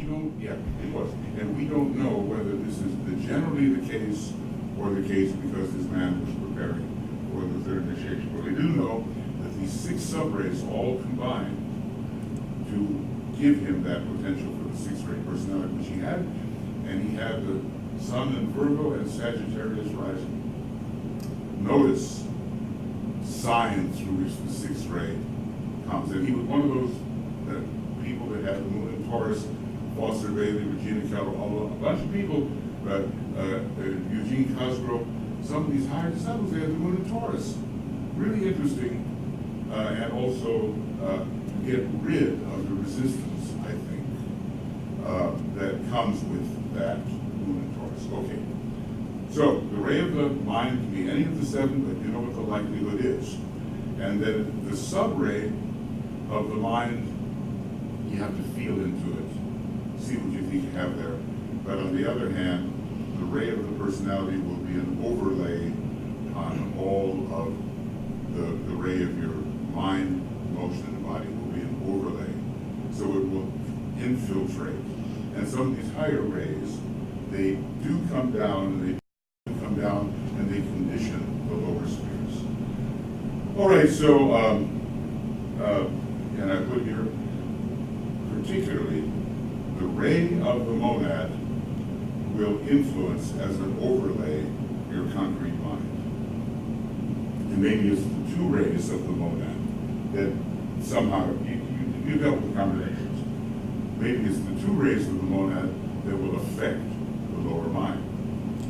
Maybe it's the two rays of the soul, which will affect the astral body. Because he tells us the ray of the soul has an influence on the astral body. Well, if you've got two rays going, maybe they both affect the astral body. Okay, you were going to say. Do you have some thoughts on why that might be true? Why the monad would affect the lower mind? I think it's a correspondence of the higher triad just overlaying on the lower. You know, it's just one of those correspondential things. First aspect of the lower day. Yeah, I think there's a correspondence there. I couldn't say anything more about it at the moment. Do you remember that Vishnu and Lakshmi Venus is the hierarchical ruler of Capricorn on mental plane. Mhm. So Right. there is some connection. Vishnu's the monad. Venus has the connection with the mind. Okay, I understand. There is also analogy from the cosmic mental plane where the energy is going through the mental unit. There is some relationship of that energy of manas going down, and the mental unit is involved. Did you say the cosmic mental plane? Cosmic mental plane. That's why I'm saying analogy that it's going through the monadic levels there. Yes, you know, everything we're doing right down on our own plane has an analogy on the cosmic mental plane, okay? Yeah. So, Earth has its causal body on the third level, along with all the non-sacred planets. I intuit that the sacred planets have their causal body on the second level of the cosmic mental plane, and the solar logos, this is really a bender, has its causal body on the first subplane of the cosmic mental plane. So they're all lined up there, and if we took that down to our own level, we might really learn something. Okay. It says BL, yes. I just wanted to know if Just the like- monad impacts the mental rate somehow. It does, but more than that. Okay. Then, I think you're good. okay, then, does Wait, that? can you start your question again for the? Okay, so if the monad overlays and impacts in some fashion the Yes. mental ray, Yes. does that suggest that our mental ray will remain the same from lifetime to lifetime to lifetime? Or is it gonna be a more subtle impact, like possibly the sub-ray of the mental? An influence is not an identicality. Okay? So, whatever ray of the mind you end up having, the monadic influence is an overlay. It does not necessarily determine what the ray of the mind will be. That's my impression of it at the moment. Because obviously, Roberto Assagioli has a first-ray mind. He's not a first-ray monad, that's for sure. So, in other words, look, the art of combination is important in astrology and it's important in reality. How do you put things together so that they blend and give you a particular combination in a particular proportion? That's what you have to be sensitive enough to work out. Now, when it comes to the ray of the etheric physical body, he says the personality has its influence upon physical body. He said to this man, LUT, Bernard Morrow was his name. He was a Taurus. He says, okay, you think you have a ray 1 physical body. You know how Taurus people can be. But you don't. It's the ray of your personality, which is in conditioning the body, because you have a ray 1 personality. Basically, you have a ray 3 body and brain. But that ray 1 from the personality is conditioning so you think you have the ray 1 body. It's an overlay. So it's not the same as having that particular ray. So, okay, I think, I look at the book here and I realize it's a little too, detailed, complicated, or something like that, to just kind of fluff through it right now, okay? But here are some ray charts that I threw up. And this is my earlier work with a ray 1 monad and a ray 2 sub-monad. And here is some work on a ray 2 monad with a ray 5 sub, and then getting into the polarizations and the triad and the soul ray and the personality rays, etc. Now this morning I was seized by the spirit of complexity, and I blew it up and went on to the third, or to another ray, The original one was this, okay, which is looking a little bit complex anyway, and then I revised it so it could be read. And by the way, before I get into it, notice this is the place for Esoteric Psychology 1 where it tells you about how the ray of the monad, soul, and personality affect the lower vehicles. Look, the personality ray finds its major field of activity and expression in the physical body.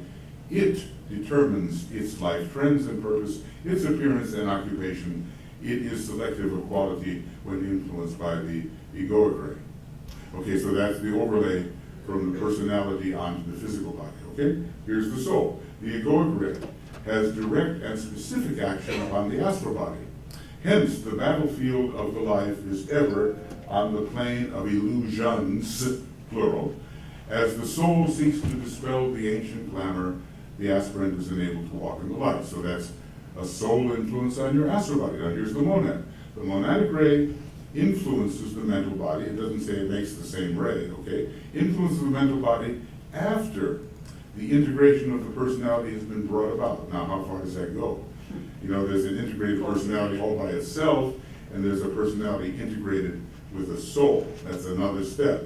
But anyway, after the integration of the personality has been brought about, it causes the mind, this is the monadic ray, it causes the mind to achieve that clear vision which finds its consummation at the fourth initiation. Remember when he tells this guy, he says, you're mad at your students, you're irritated all the time, how can you think you're taking the fourth initiation? This is approached clear-mindedly, serenely, and so forth, as an opportunity. You're taking the second if you're lucky, okay. So, it's very important reference, yeah, this. it is very important reference about clarity. So it causes the mind to achieve that clear vision which finds its consummation at the fourth initiation and releases the man from the limitations of form. There is an analogy to this triplicity and an interesting symbolic relation to the three initiations, and obviously in the new schools, that's the kind of stuff that the teacher will give and say, okay, go work that out. So, okay, so there you see it. The monad to the mind, the soul to the astral, the physical, the personality to the physical body, okay? Now this morning, I worked on this a little bit, and this is my own, okay? I'm revising this as I go along. So, this is what I'm going to ask you to do after we have a meditation, all right? So, I'm making an assumption, and obviously you can always be wrong about these things. This is the diagram we've been using, right? It's not perfect diagram. It shows what I would call circles in which monads can be found. And if you go back to Letters on Occult Meditation, he says 7 big circles exist on the monadic plane, okay? He doesn't talk any higher, but it's obvious, okay? So I worked on my own again, and I thought, well, maybe I'll get something out of it. So I thought that it all will start in the blue for me. On the Lagoric plane, some deep, deep blue Neptunian thing, some secondary. But that, on the monadic plane, there will be the third ray, the first thing that I meet. And who knows where it started. It can't have started there. It probably started with ray 4, ray 6, up here on the monadic plane in ancient days, and resolve into the third ray at a certain point. Okay, so that's, and now, I added to this the point opposite my sun sign. That's the place to consider it, I think. If, think about yourself as this goes along. If you're an Aries person, Libra is what's important in this case. Libra is a very strongly third ray sign. It has all the rays, 1, 2, and 3, but DK really talks about the third ray. So this particular third rayness of Libra emphasizes the monadic third, the monadic subray. It also gives me a sense, when I am thinking about being, to look at everything with absolute equality and no difference. See what I mean? When I look at Libra, I just say, all the same, it's all the same. In other words, there's no, my partner is myself. In other words, there's nothing external. It's all one being, and you have the partnership of the one being. Okay, now, let's get down into the triad. Now, I'm assuming that what comes down into the triad in that ninefold choice of soul rays, just think, you're going to do all this before lunch. Okay, this ninefold choice of soul rays, some combination that you've got is going to come down into the left-hand column, and it's going to be fairly permanent. In my own case, I say, okay, if I'm being so bold as to think that buddhi is really, really important on a higher level, then it's going to be buddhi manas, which is going to come down in the left-hand area, okay? So here's the left-hand area, and over here, and I know the Tibetan only has one of either Atma, buddhi, or manas, but I'm putting a slash here, and I'm saying it's going to be buddhi manas, because a sub-ray of the monad is important, and you've been on it a lot of lives, right? In other words, that thing, if it changes, it's not a short-term change. It's a long-term change, and really influential. So what I'm saying, in the way I made this chart, maybe you want to make it differently, is that buddhi is coming down on the left-hand column, reinforced by manas and everything I've ever done before, on the fourth ray or sixth ray or whatever. And the right-hand column, I'm pretty sure it was a ray 6 soul, I love, fanaticism, okay? So ray 6 here has changed to 2, or more or less to ray 2. So in the right-hand column, where changes occur, it's buddhi. So basically, what I'm saying that in the spiritual triad, what I've got going, if I manage properly, and get out of that third sub-ray into that huge second ray, and I'm not saying it can happen right away, I will have this buddhic sub-manasic buddhic. Now maybe right now I'm not there yet. Maybe where I am now is monastic sub-buddhic, because I haven't achieved yet that high kind of thing that comes later. This total Buddhic embrace, still, the monastic sub-ray is the big thing, and that will be on the monadic plane, plus the Buddhic coming from the second ray soul, sixth ray soul into a second ray soul, okay? And I'm just trying to be as clear as I can be. Can I just say that astrologically, Yes, when I told you you did. buddhi aspect Yeah, coming powerfully, yeah. and your Neptune has to be considered in that Libra. Oh, yes, Neptune Libra, it's true. It's Okay. true. And is that just one life, or is that more ongoing? This is a process.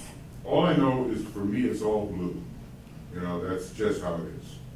So now from the soul point of view, let's get down into the soul. I think I've been on the sixth ray soul. I don't know about the fourth ray. I don't know. I just don't know. But I know the sixth ray soul really makes sense to me. And if this little number 3 here has to do with what's called the sub-ray of the soul. It may not be activated right away, but on page 518 of Discipleship 2, he talks about the sub-ray of the soul, okay? As a matter of fact, You know, it's one of those references which you should carry with you in your pocket, Yes.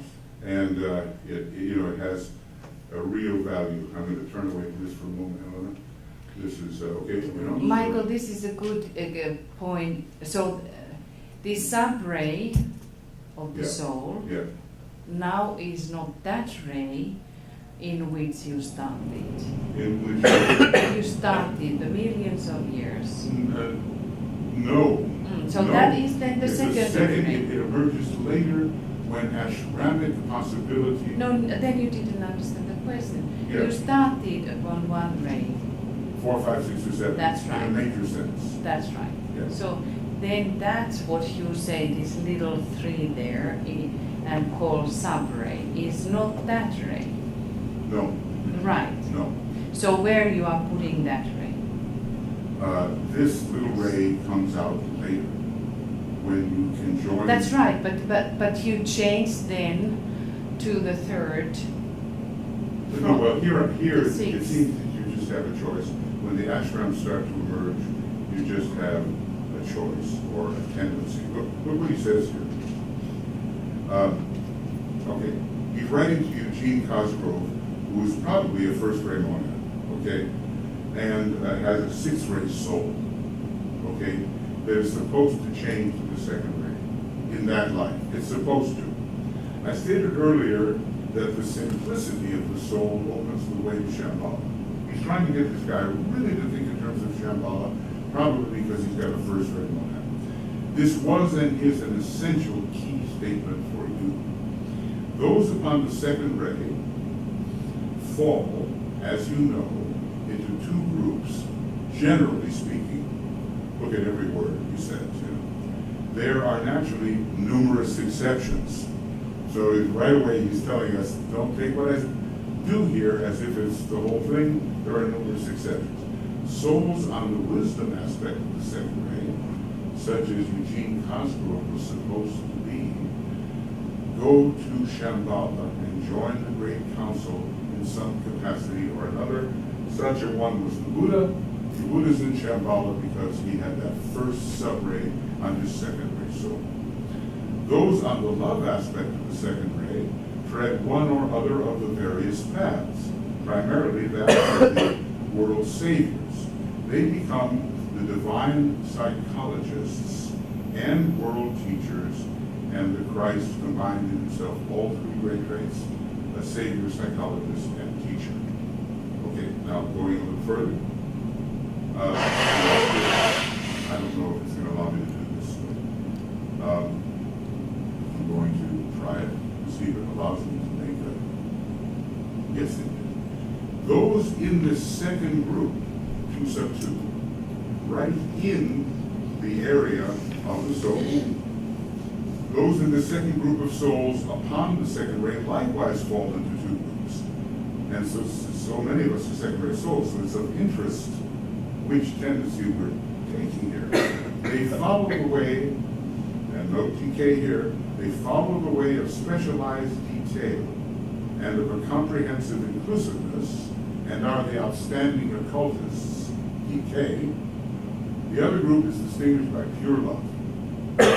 That's the Christ, pure Christ line, and the other line here is the DK line of the group which finds its way into Shambhala, because he's saying, you've got to go to Shambhala, Mr. Cosgrove.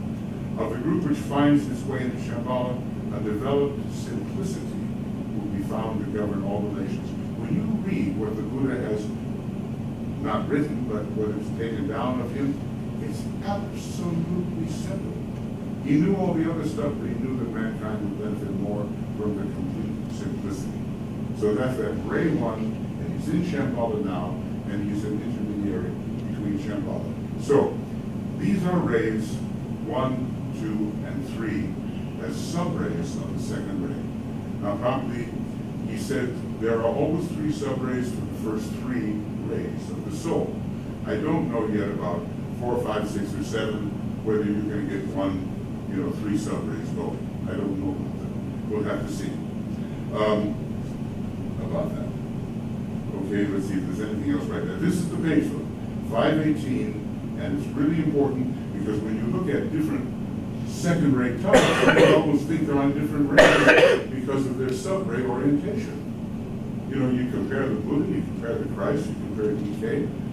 You know, one is so mental, one is so full of love, one is so full of wisdom, and yet it's all the second ray. And then we're going to do that for the first ray, we're going to do that for the third ray too. And I think in the book on the monad somewhere here, I've done that.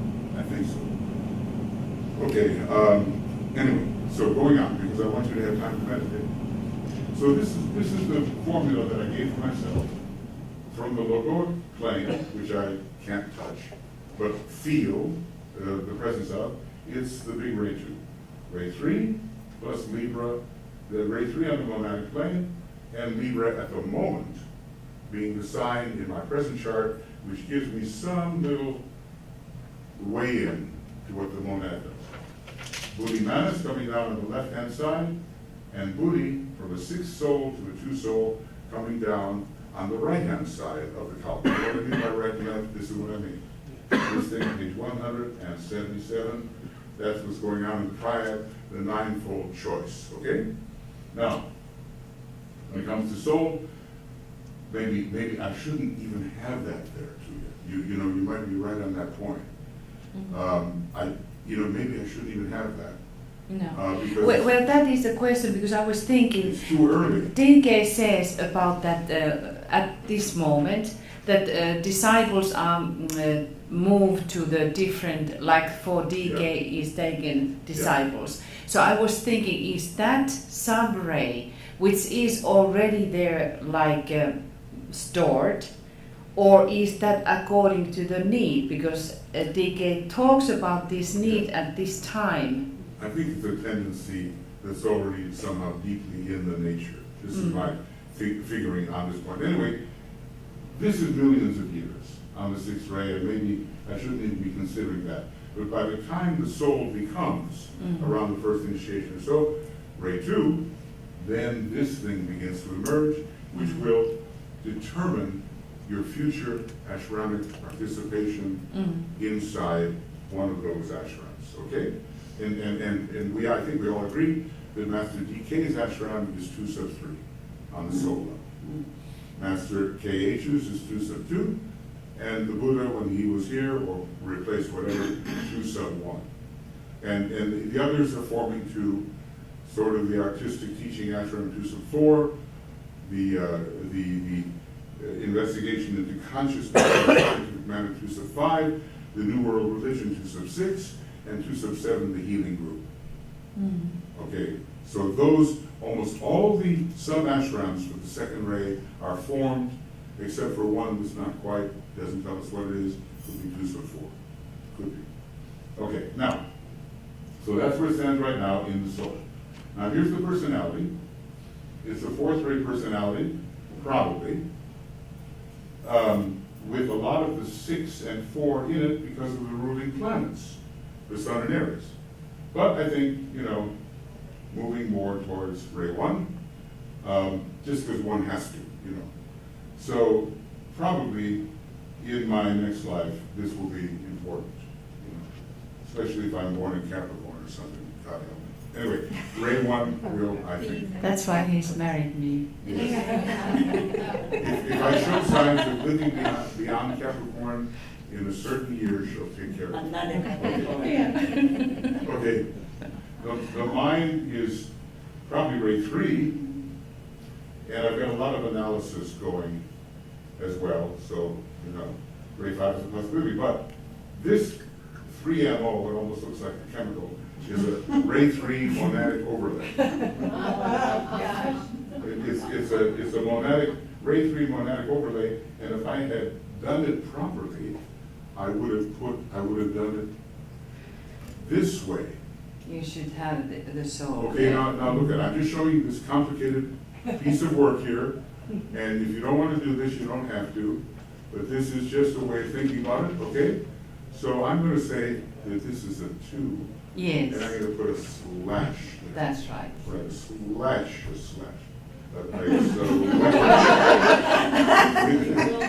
I'm having trouble. Okay, I know what's happening. I'm in England. Okay. All right. So basically, if I feel that on the top of everything is this deep, deep blue, you know, this is the thing for me. If you ever look at Neptune, it's my favorite planet because of its color.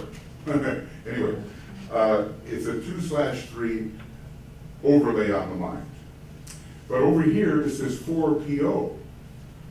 And what that means is my fourth ray personality overlays everything. So there's a 4PO going on all the time. Okay, when it comes to the astral body, definitely ray 6. And go into ray, it's not into the ray, okay. You know, it's just a conflict between ray 2 and ray 6, basically. With a ray 2 soul overlay on the astral body, as we've just discussed, right? Yeah. And with a 4PO, because of the personality, okay? Now, you know, you don't want to make living sense out of this, it'll take a little meditation. Okay, the physical body, rapid speech, rapid action, and all the rest of it is ray 3, and the 4PO is there. I don't know if this physical body is moving towards anything. Everybody says, oh, moving towards ray 7. No, I don't think in my particular case it is. It's just there. Okay, with a 4PO. So there's a lot of that overlay of ray 4. This is how I'm presently looking at my ray chart on the cosmic physical plane, yes. But also then when we think about soul integration, then the soul ray is also coloring all the other vehicles. Well, that's what I'm saying. But that is your monadic point, isn't okay. it? No, here's the soul ray there. Yes, but Or you have all of them. all of them. You're right. That should be You're added right. there Yeah. too. Because it colors the mind, it colors the personality, it colors the mind, emotions, and body. Correct. It does. Now, out of all those numbers, if you can make sense of your life, good luck. Okay? But one thing, this interesting thing about this need, what is this time, what DK talks, how many of you think that you have been transported to DK's group? Transported. You mean like borrowed? Transferred. Transferred. By By train! No, he talks about it. Yeah, he does That talk this about is the need, and because especially the third ray department is so busy, and then Can you also shoot them when they're talking? what? It's just, you know, I just want to make sure that the Oh, camera. camera. Yeah, so he talks about that, about the need this time, that there's so much going on in hierarchy because Christ reappearing. So the third ray apartment is very busy, the second ray apartment is very busy. He says two ways, that DK is now taking over the disciples from other masters. Then there is some references where he says that the most advanced of the other departments are what was the word? Transferred Yeah. to yeah. DK. That now DK has a huge responsibility quickly to educate disciples for his coming. Many different ray types. So, and I was just thinking, could that be a hint of the sub-ray of the soul? Or one way to look. I was just thinking while you were talking about, because I know that I have not been, I have other place. I have come here for need. For a different purpose. For a different purpose. Yeah. Yeah. Yes.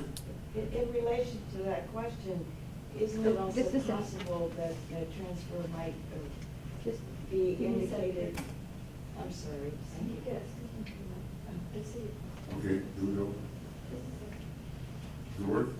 Because otherwise we take a lot of time. Thank you, Tuija. In relation to the transfer question, how many think DK has accepted transferals? Wouldn't another clue to that be when the soul shifts? Yeah. Of course. Yeah, from Yeah. Jesus to DK, yeah. Yeah. Yeah, but remember also that after the second initiation, you may be transferred into the KH group, because that is allowed, you know, it correlates with the monad. But now look, I tell you what, there's always that thing about you remain with my group, says DK, or you go to Master KH. And interestingly, some of them who had not taken the second initiation were already engaged in group, but not actively. They were being supervised by DK. But because, you know, the sub-ray of the soul is Yes. so difficult to define. It is related to our dharma and our work somehow. Yeah. So I was just thinking while you were talking about that, maybe that would be given some hint for us. I think it does. I think it determines which of these 7 ashrams you will primarily participate in within the context of the second ray ashram.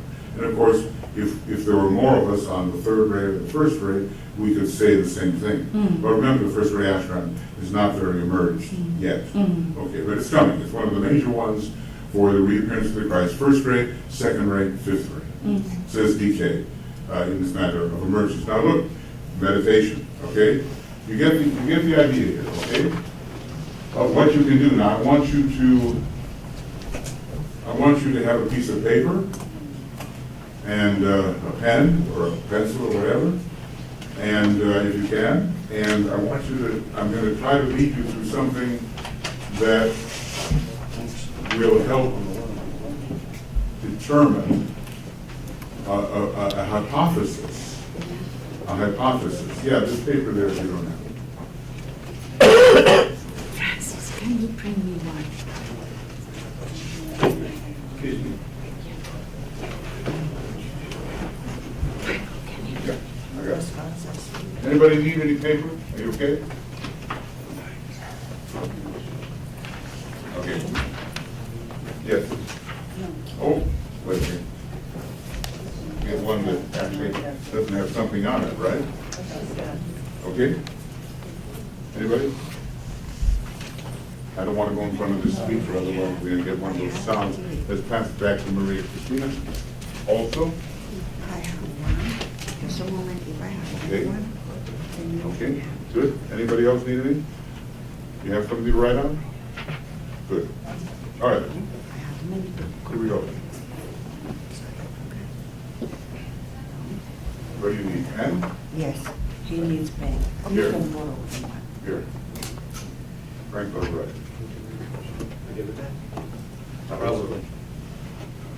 Yes, Or I you will have. be pursued. I have. You know how these cancerians are. You know. All right. Now, this is a completely spontaneous meditation. I haven't written it out, so just forgive me for what happens. All right. Now, and I'd like you also to have a little time in a couple of three smaller groups to maybe discuss what emerges for you. Or maybe we can just do it in this group. So let's, relaxing and getting into it, begin with our soul ray, of which I think the people in this group should feel pretty confident.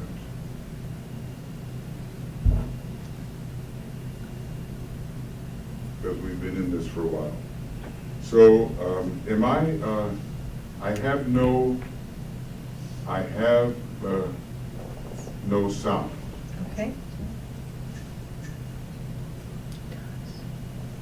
And try I again. Still have, wait a second, could it be, I'm sorry, it is green, so when it's green, does that mean it's on? Yeah, it's on. Okay, because it's not on. I'm hearing your sound through the speakers. Yeah. we're here. Yeah, No, you're not hearing. yeah, I think so. No, there's nothing there. If I was doing this, you would really hear it. All right, well, hang on. How's If that? this doesn't work, Wait a I'm sec. going to use a handheld mic. Is that better? No, where's the No, handheld? I think that's just the other. That's. Okay, just turn it on, it's muted. That's it's not good enough. I turned it off. Okay, good. All right. Test it, much better. Okay, so here we go. So you're into what you presume to be your soul ray.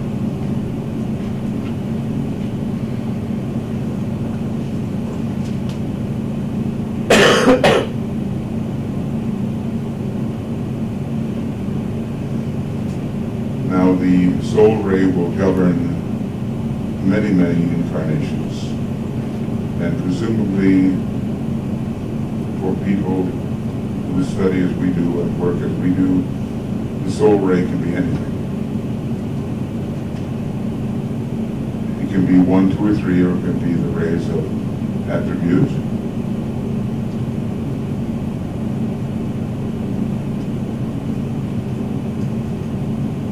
And it will determine most everything up to the third initiation. Your spiritual work in the world, and your contribution, and so forth. Now,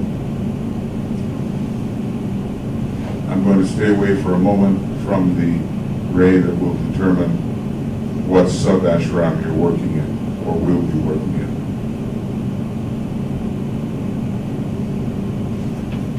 But you presume to have a personality ray. What is that?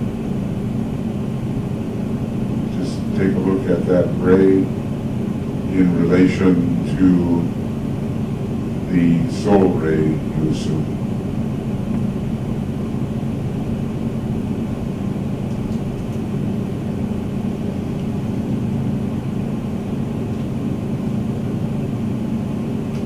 And if you're in the last third of your life, I would say, there's the possibility either that that personality ray will stay the same, or that you will begin to see signs of that towards which it is moving, and which will be the personality ray of your next life. So maybe take a look at that.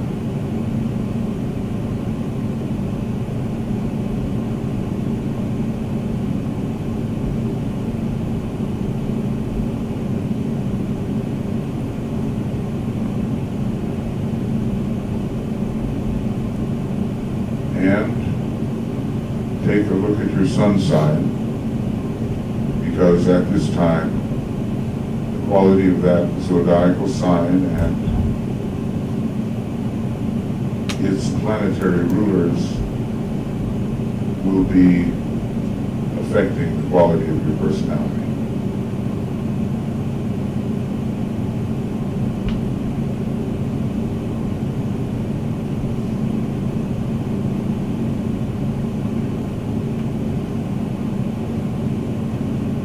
Now, let's look at the ray of your lower mind as you presently conceive it to be.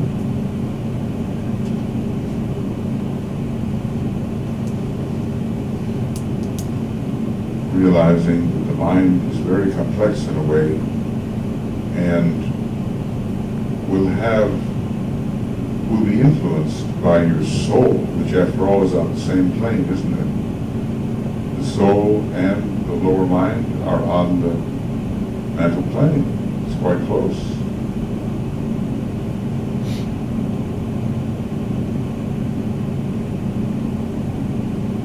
So kind of in your mind's eye, put your soul ray as if it were working through the mind. See how that may affect your thinking.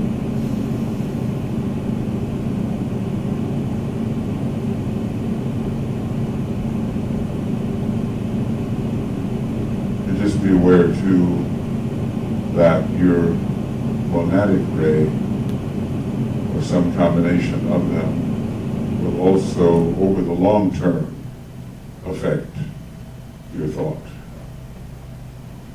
But we can't be entirely certain about those matters. As he says, it is not yet for a man to know his ray, but speculation, which is intelligent, can proceed. Now go into your astral body, and there's a ray you are assigning to it.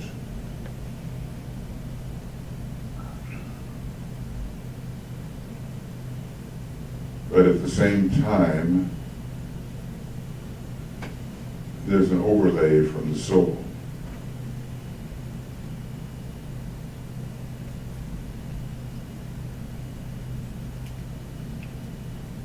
And there will be even an overlay from the monadic plane because the numbers are the same. 2 and 6, 6 and 2. So, as DK says to some of his students, when you are swept by this energy, this is how you are.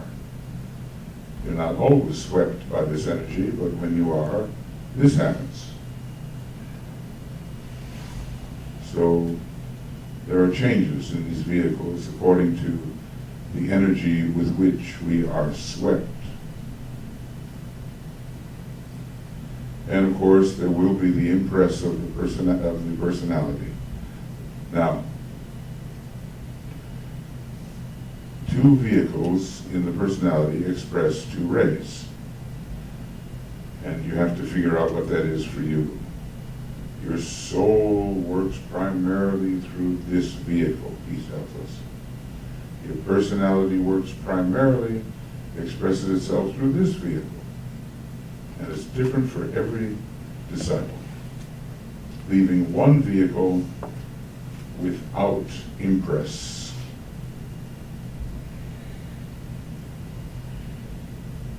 So bear that in mind.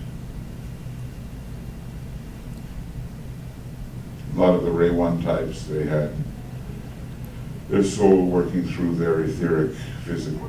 There were a number of them.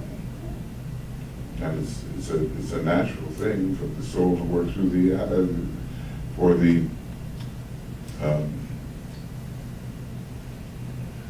personality to work through the astral body, but sometimes the mental body. Foster Bailey was a first-ray soul.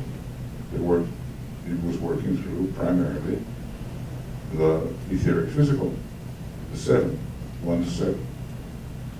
And his second-ray personality was working through his fourth-ray mind, leaving the astral body alone without the pressure.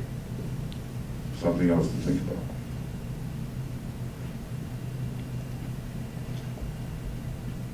And now your etheric physical, whatever number you're putting on that, it's usually 3 or 7. But Ray 1 is a possibility, Ray 6, even Ray 2, well, anything is a possibility.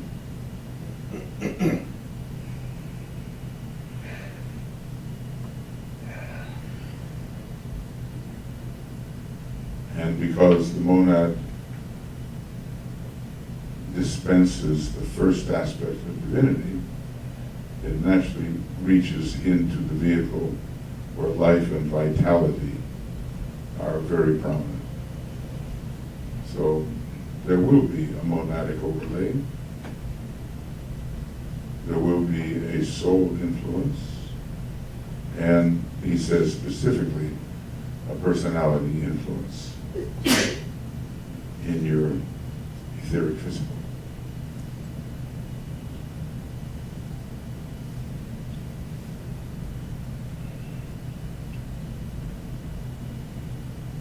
Now, we start from the soul, and we looked at its instrument, and we assume that for people like ourselves, integration is occurring.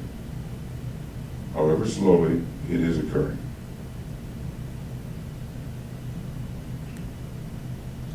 But there are higher influences, and in the triad, the right-hand column is going to relate quite a bit to your soul ray, and the left-hand column is going to relate quite a bit to your monadic energy. Now remember, as a soul, you have built up a lot in the egoic lotus because of your experience over millions of years. Your egoic lotus is largely based upon your earthly experience and what you've learned, what you've done.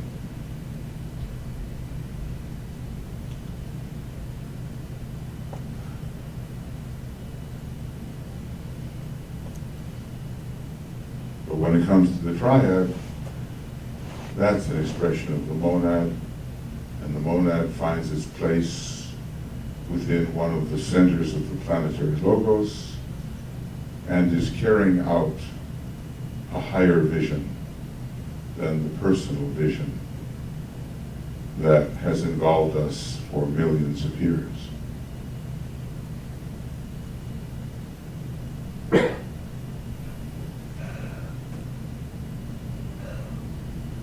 Now, I suspect that in this group there are, I'm just going to say, seventh ray souls, those who are moving from sixth ray souls moving to the second ray. I don't suspect to find fifth ray souls here. And maybe, I don't know about fourth ray, I doubt it. It could be third ray souls in these groups, second ray and first ray souls.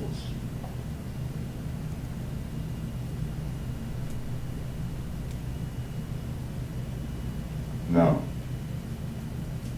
according to the soul ray you think you have at the moment, and this is, I'm not talking about the sub-ray of the soul, I'm talking about your major soul ray. Where does that belong in your appreciation of the planetary condition as you would appreciate it in the spiritual triad? On the right-hand column. Is it Manasic? Is it Buddhic? Is it Atmic? Remember that the ray of the triad in the right-hand column is the same as the soul ray. So, if you are a seventh ray soul, you might be Manasic. You might be Atmic because you're a disciple, or as I think Nicholas brought up the other day, there was that interesting change of a seventh ray soul to the second ray. So it seems like since there are three equal portions of rays 1, 2, or 3, in the seventh ray, you have pretty much a choice as to whether there's going to be a Buddhic focus, a Manasic focus, or an Atmic focus if you keep the seventh ray soul.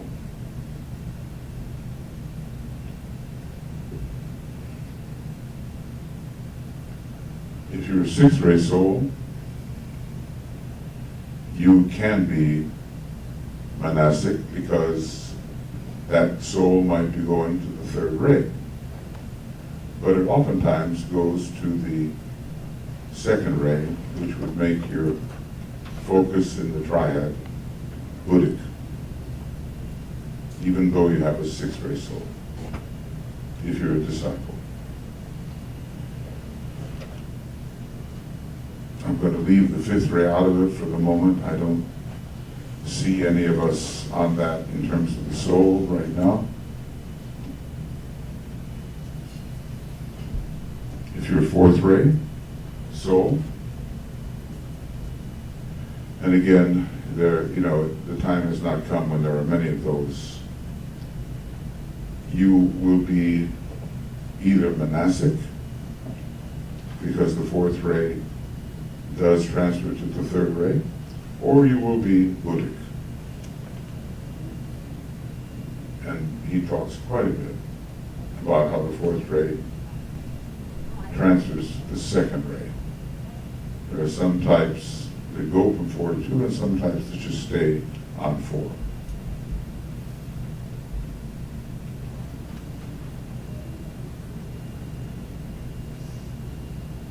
If you are a third ray soul, you're pretty much in the right-hand column Manasic.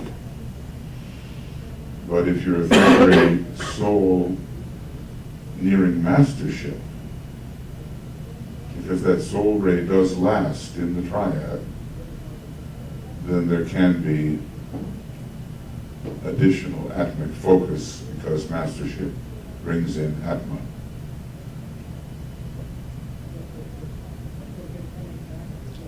If you're a second ray soul, as a lot of us are here,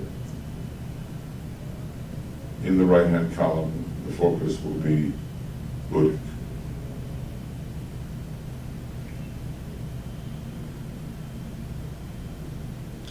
And if you're a first ray soul, after the switch, then the focus is Atmic.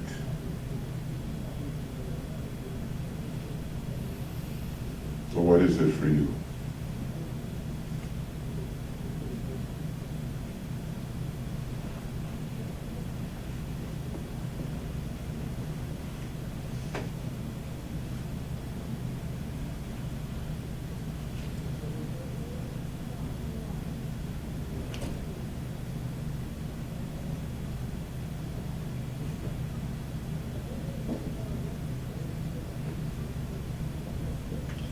Now, the left-hand column of the triad, Atma Buddhi Manas. This is not confirmed, but let's just say, for the moment, that we'll keep it with the major three rays, primary monadic rays. Now, this involves that we have to feel into the monadic impress. A great will, identification,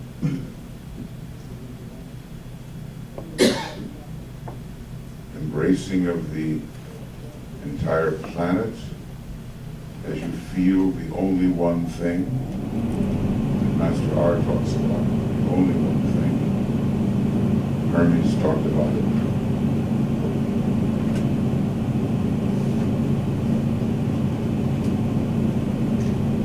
As you begin to feel into the solar system and towards the sun,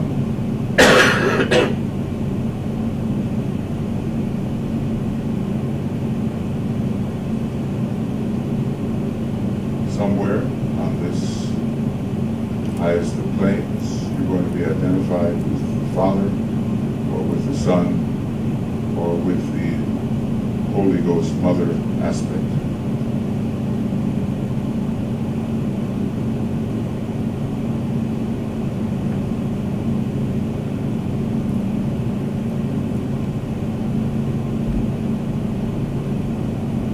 That's going to cause a focus on the left-hand side of the triad, where you think in planetary terms. You can serve the planet with your will, you can serve the planet with your love and inclusiveness, you can serve the planet with your mind, and the others, of course, are not missing, but one will be primary. So,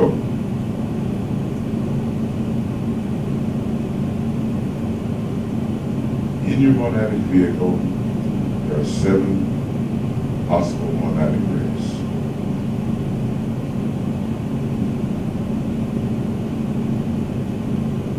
They can be variable, but they don't change often.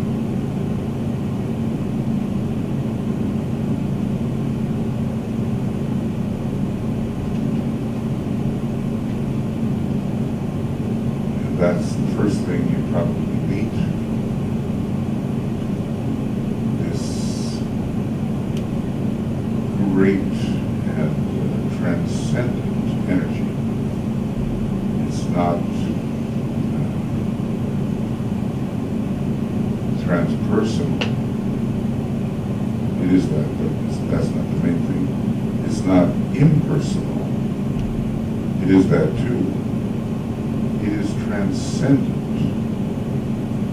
There's a transcendent energy that connects you with the realm of beingness.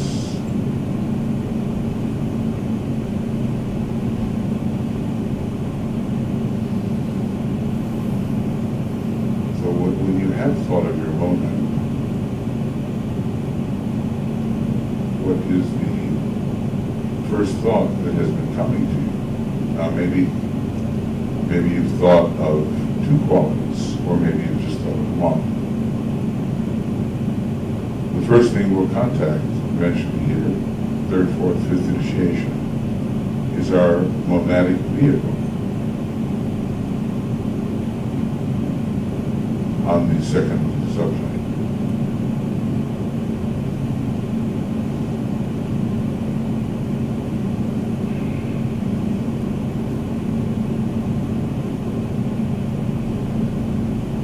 However, more subtle, pervading that monadic vehicle, characterizing the electric spark, which is sort of at the center of the monadic vehicle, is going to be one of the monadic rays of aspect.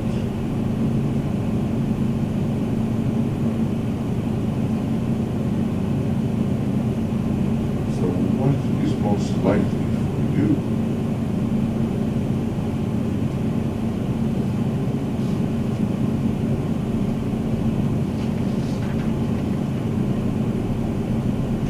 We're up here in the world of will,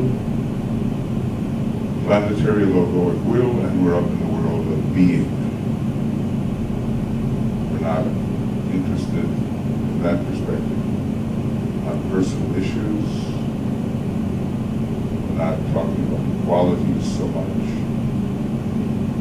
We're up here carrying out something of the purpose of our planetary logos.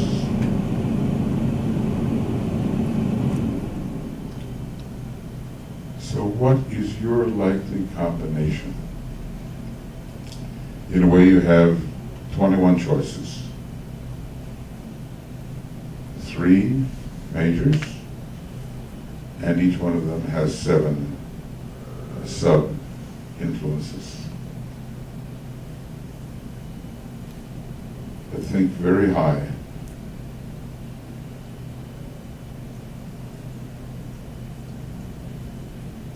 You're in the transcendent realm now. And what qualities do you think you find there?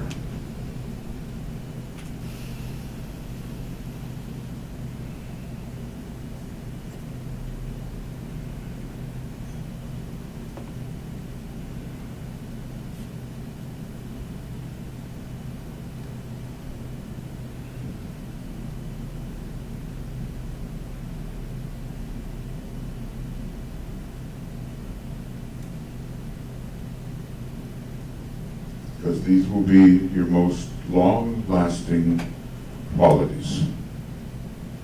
When you take your journey to the constellations within the one about whom naught may be said, and eventually to the Pleiades, you'll be riding along the ray lines of your primary and secondary or sub-monadic rays. Whatever vehicles you may use, who knows, they'll have to be appropriate to the plane on which you find yourself, whether it's cosmic astral or eventually cosmic mental or whatever. The vehicles must be appropriate, but the monadic essence, the volatile essence, will be that which is traveling.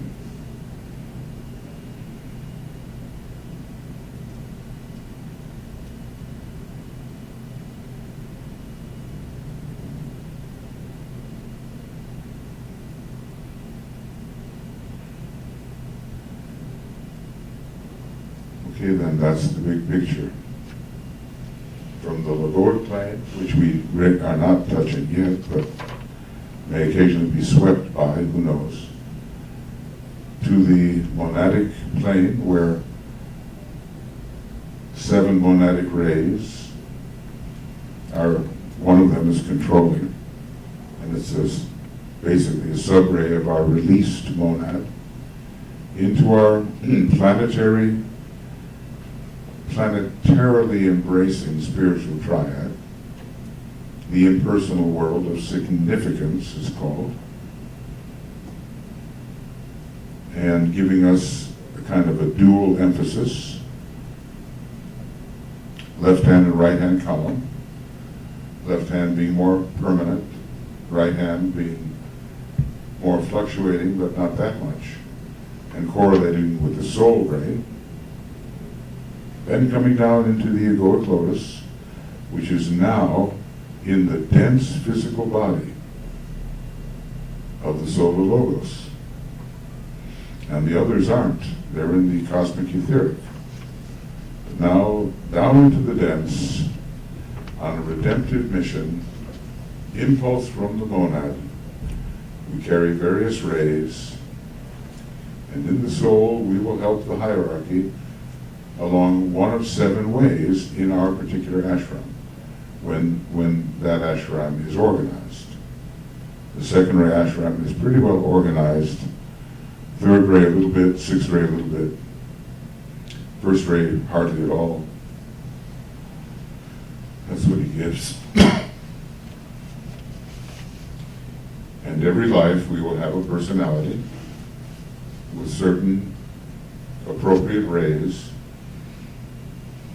to help round out our causal body, which will transfer its quality into the triad and eventually transfer its quality into the monad, and in ways we cannot yet understand, the final monadic ray for the cosmic physical plane will receive everything.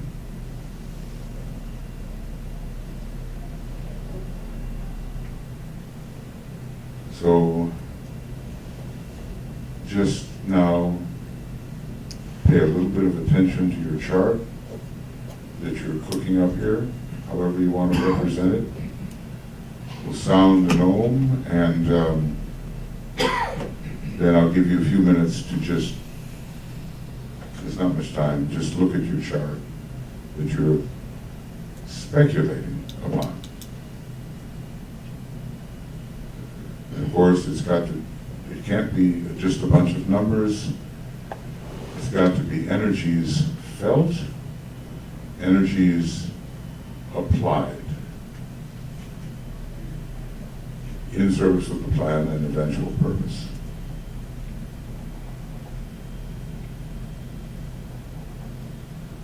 So just take a quick look at the numbers you've written down.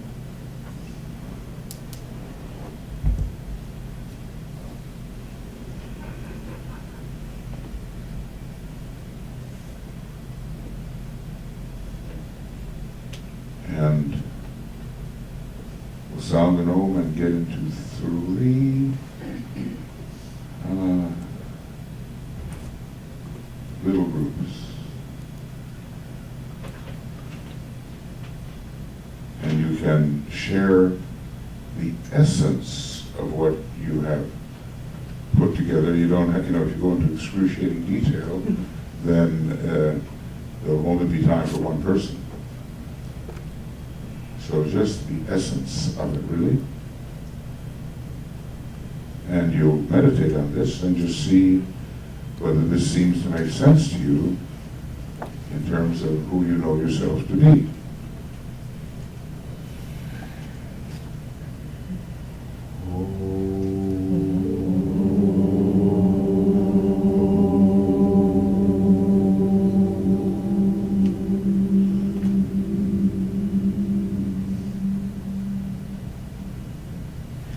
So I'd like Francis and Elena and Tuija, do you want to be part of this directing the group? Correct. I mean, we're just going to have 3 groups. So Yeah, we're going to thank be you. talking about it. So, okay, so Tuija, Elena, and Francis, just get with them And we'll turn it on in and case try we to get share close. just a little bit about your process.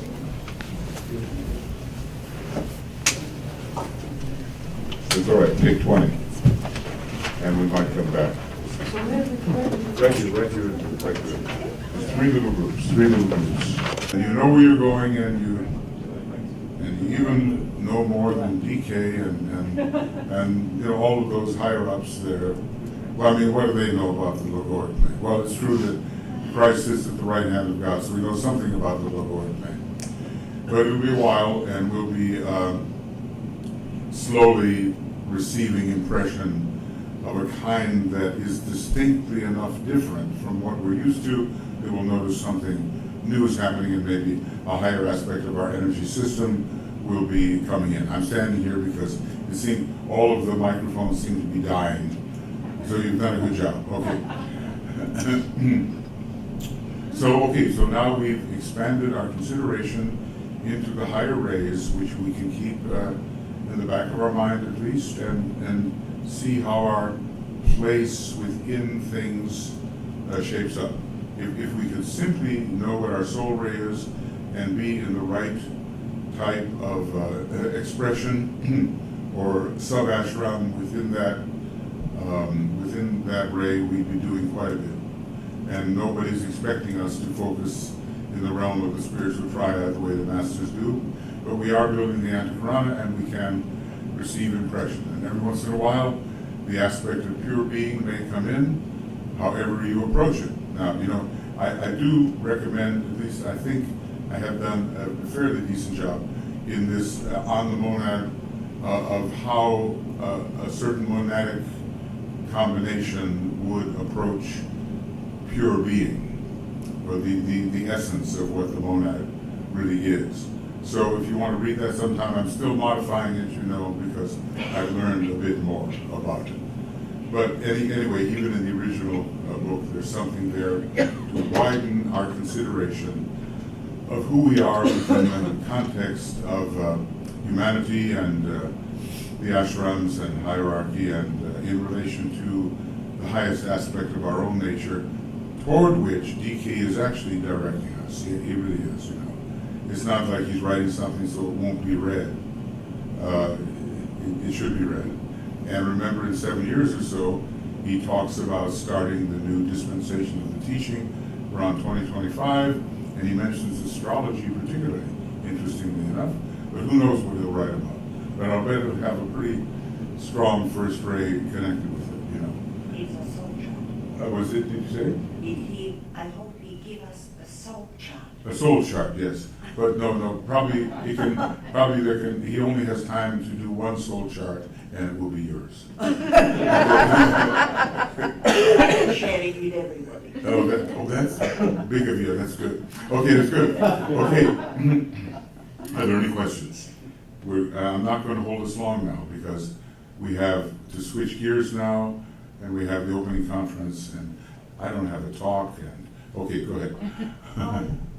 And some of the training I had was that the line of least resistance creates more, or at least as much of an influence as the personality related to the physical. If they were on one is on the soft line, one is on the hard line, it would tend to move along the hard line or the soft line. This is the first time I'm hearing the personality goes to the physical, no matter what way. Okay, I'm hoping that I understand. I have had lunch. Can you repeat the question, Michael? If you have a secondary personality and you have a very great physical, Yeah. but you have a Because those two. but you have a second ray. Right. But you have a sixth ray, it would go to six, two would go to It might. Repeat the question, Michael. The question is basically about lines of least resistance and lines of resistance, and along what line an energy might descend.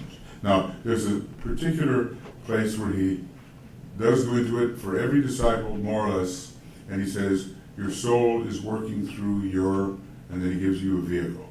Your personality is working through your, and then he gives you a vehicle, and it's not always according to the same line. That's something that has to be factored into it, because you would think, you know, but it's certainly possible that a person with a second-ray soul is working primarily through your first-ray mind. You see, in that case, it seems to violate that idea of the line of least resistance will always prevail. So let's see basically he says, that if a certain vehicle has a higher proportion of higher vibrating atoms, that your soul will choose that one to work through. And he didn't quite mention the rays on that.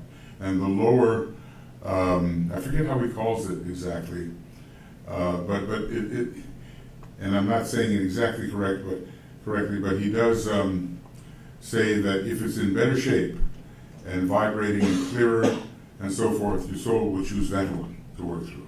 And then go ahead, Ellen. Yeah. Go Okay, ahead. I add to it that he said to number of the disciples that by the line of least resistance, let's say he said, your personality ray is focused in your physical body or in your mind, but it is not the way you should work. Because your personality ray should be working or is focused in completely different vehicle, what was the line of least resistance. Because that's what we usually go to, because we have already worked with that line. You see, even in previous lives. But now it is already done, but we still use it because we already know that. So, but we need to change that focus. He pretty well, it's not necessarily a descent along similar ray line. It has to do with the condition of the vehicle through which the soul or personality is going to work. And the personality is always a vehicle that has a lower level of vibration than the one through which the soul is working. I'll try to find the quote for you. Okay, it's interesting, I think. Any other questions? Yes. Just to add to that, the astrology will tell you a lot about that. Okay, well that no doubt is true. And we did have some work that we did in this series where we tried to determine through which vehicle our soul and which vehicle our personality would be working.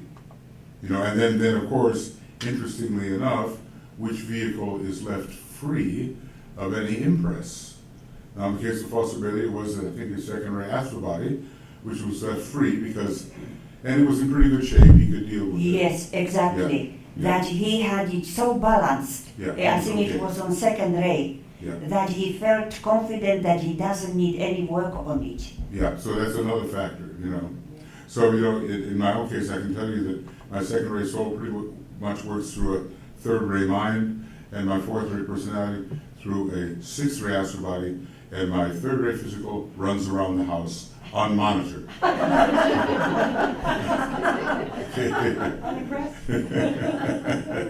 You know, so it's kind of interesting to see what is left alone and why, you know, and what you're going to do about it, because sometimes it can cause trouble if it's not in good shape. And I forget what it was for you. Remember what it was for RSU? Well, we were hypothesizing even when we were doing the work together that the third ray personality was focused in the first ray astral body. Okay. You see? And both separative. And there was sort of, if I remember it now, that the soul ray, I was coming to the conclusion that it was through her first ray mind. I think you're correct on that. Okay. And she had trouble. And so, because she had a big problem with her physical body all her life, okay, that was standing alone. She was thinking continuously about only, she was treating it very harshly, and it was a major blockage in her life. You see? So that was here standing alone. He said sometimes you treat it too well, and sometimes you're too harsh. And you know, she had, I guess, bulimia, basically is what it was, and that's what a disciple who knew her said was the problem. You know, I remember the moment, it's 30 years ago, but she described these huge meals that she used to eat and then totally starve herself. See, so, and maybe it was the unsupervised seventh ray vehicle plus cancer rising, you know. Anyway, this is all interesting esoteric psychology. It's got to be blended with the astrology and the rayology necessary. Any other questions? Because, you know, we have a lot to do here tonight, right? Okay, so hope you got something out of this and that your estimations are expanded in a certain direction, even if none of us knows for certain what is the final situation. Like DK said, somewhere in this book he said, it is not yet for a man to know his ray. All you can do is speculate intelligently, basically, he says. And that's fine, we're left on our own to do that, and then, you know, he will be an externalizing master, and if we're associated with him, we'll know what's what, okay? All right, let's just do the great invocation. And we get ready for this evening and for the whole change of pace.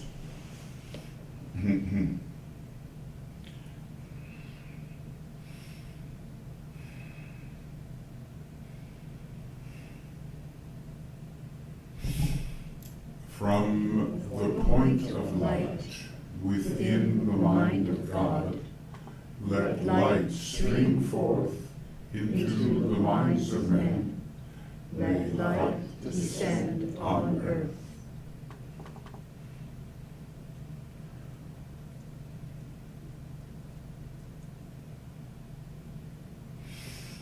From the point of love within the heart of God, let love stream forth into the hearts of men. May Christ return to earth.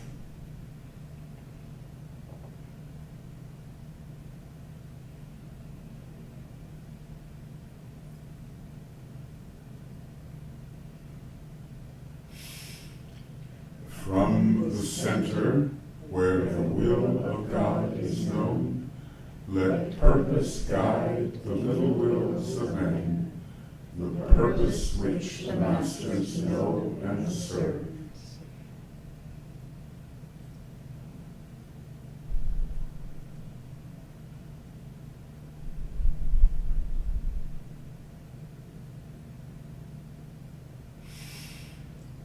From the center, which we call the race of men, let the plan of love and light work out, and may it seal the door where evil dwells.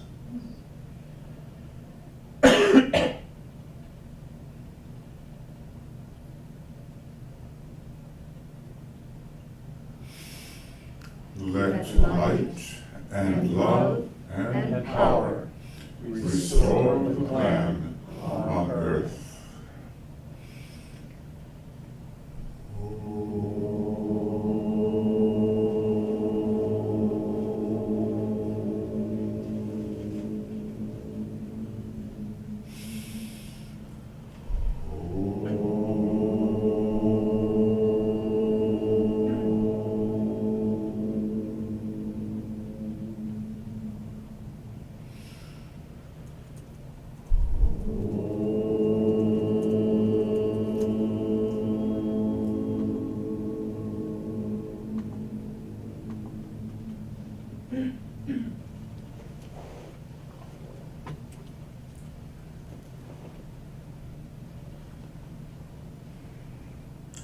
Everyone, thank you.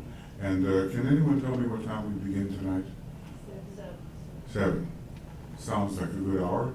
Enjoy the interim and arrive with all of your wits. See you later.